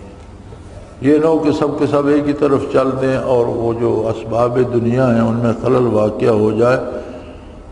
تو اس میں یہ ہے جیسے آپ اجتماع کے لیے آئے، لیکن اگر آپ اپنے امور دینیہ ذمہ داریوں سے، ملازمت سے، بچوں کی تربیت، والدین کی خدمت سے آپ اجتماع 40 دن کا ہے، آپ 4 دن نکال سکے تو وہ 4 دن ضرور آئیں، لیکن یہ ضروری نہیں کہ پیچھے کوئی مرتا ہے تو مرے، نقصان ہوتا ہے تو میں 40 دن ہی رہوں گا، یہ ضروری نہیں۔ اور یہ زیادہ رواج آج کل ہو گیا ہمارے تبلیغی بھائیوں میں کہ دنیا کا سارا معاملہ وہیں چھوڑ کر 1 سال کے چلے کے لیے چلے گئے باہر ملک میں، اب پیچھے بیوی ہے، جوان بچیاں ہیں، کوئی ان کا سنبھالنے والا نہیں، بیمار ہو جائیں تو ساتھ ہسپتال جانے والا کوئی نہیں۔ ان امور کا لحاظ رکھنا چاہیے، دینی کام کے لیے ضرور جاؤ، لیکن جو دنیاوی ذمہ داریاں ہیں ان کا اہتمام کر کے جاؤ کہ تمہاری وجہ سے، تمہاری غیر حاضری سے دنیاوی ذمہ داریوں میں خلل نہ آئے۔ جس کے پاس جتنا وقت ہو وہ اتنا وقت دین کے کام پہ لگائے، اس کا انتظام کیا جانا چاہیے۔ اور یہی حکم جہاد میں بھی ہے، یہ نہیں کہ ساری قوم جہاد کے لیے نکل کھڑی ہو، پیچھے بیوی بچوں کو کوئی دیکھنے والا نہ ہو اور کوئی شہر کا انتظام کرنے والا نہ ہو، خاص سارے شہر میں چوریاں ہوتی پھریں، یا آپ ایک طرف میدان جنگ میں نکل جائیں اور دوسری طرف سے دشمن آ کے شہر پہ ہی قبضہ کر لے، یہ صورت نہیں ہے۔ انتظام دنیا کو دیکھ کر اس میں سے جتنی جس طرح کی گنجائش ہوتی ہے اس طرح کے کام کرنے چاہیے، اور عموماً دین کے نام پر اس میں بہت لاپرواہی کی جاتی ہے۔ کہہ دیا جاتا ہے جی خیر ہے جی وہ ہم نے اللہ کے ذمہ لگا دیے. اللہ کریم نے جو ذمہ داری تمہارے ذمہ لگائی تھی وہ تم نے واپس اللہ کے ذمہ کیسے لگا دی؟ نکاح تم نے کیا، نان و نفقہ تم پر واجب ہے، بچے تمہارے ہیں، ان کو پالنا تمہاری ذمہ داری ہے، والدین تمہارے ہیں، ان کی خدمت تمہاری ذمہ داری ہے، تمہارے فرائض میں تم کہتے ہو ہم نے اللہ کے ذمہ لگا دی. یہ کیسے ممکن ہے؟ یا ایھا الذین آمنوا قاتلوا الذین یلونکم من الکفار، اے ایمان والو ان کفار سے لڑو جو تمہارے آس پاس ہیں. اس سے معلوم ہوتا ہے کہ سب سے قریب تر نفس ہے، اس لیے پہلا مجاہدہ نفس کے خلاف ہونا چاہیے. سلوک کا مسئلہ اس میں یہ ہے کہ سب سے قریب تر دشمن اپنا نفس ہے، تو پہلے اس سے تو جہاد سے فارغ ہو جاؤ. قولوا تعالیٰ لا يرونهم يفتنون في كل عام مرة أو مرتين ثم لا يتوبون، کیا ان کو نہیں دکھائی دیتا کہ ہر سال میں ایک بار یا دو بار کسی نہ کسی آفت میں پھر بھی باز نہیں آتے؟ اس سے بلا کی حکمت معلوم ہوتی ہے کہ اللہ کی طرف متوجہ ہو جائے. جیسے اب پورے ملک میں سیلاب کا طوفان آ گیا، مہنگائی کا طوفان آ گیا، قتل و غارت گری کا طوفان آ گیا، تو ان مصیبتوں سے یہ معلوم ہوتا ہے کہ ان کا علاج اللہ کی طرف توبہ کرنا اور رجوع الی اللہ ہے. اگلے دن بھی شاید جمعہ میں بھی یہ بات بڑی تفصیل سے ہوئی. قولوا تعالی لقد جاءکم رسول من انفسکم عزیز علیہ ما عنتم، تمہارے پاس ایک ایسے پیغمبر تشریف لائے جو تمہاری جنس ہیں، جن کو تمہاری مضرت کی بات نہایت گراں. یہ صفات رسول اللہ صلی اللہ علیہ وسلم ہیں، اور شیخ بھی نائب رسول ہوتا ہے، یہ صفات اس میں بھی ہونا ضروری ہیں.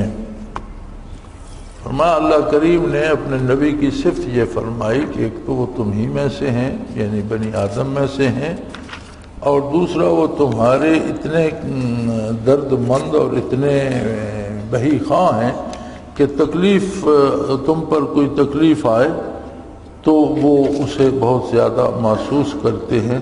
تو فرمایا شیخ بھی نائب رسول ہوتا ہے، اس کی شفقت بھی اپنے متعلقین کے ساتھ ایسی ہونی چاہیے. وآخر دعوانا ان الحمد للہ رب العالمین.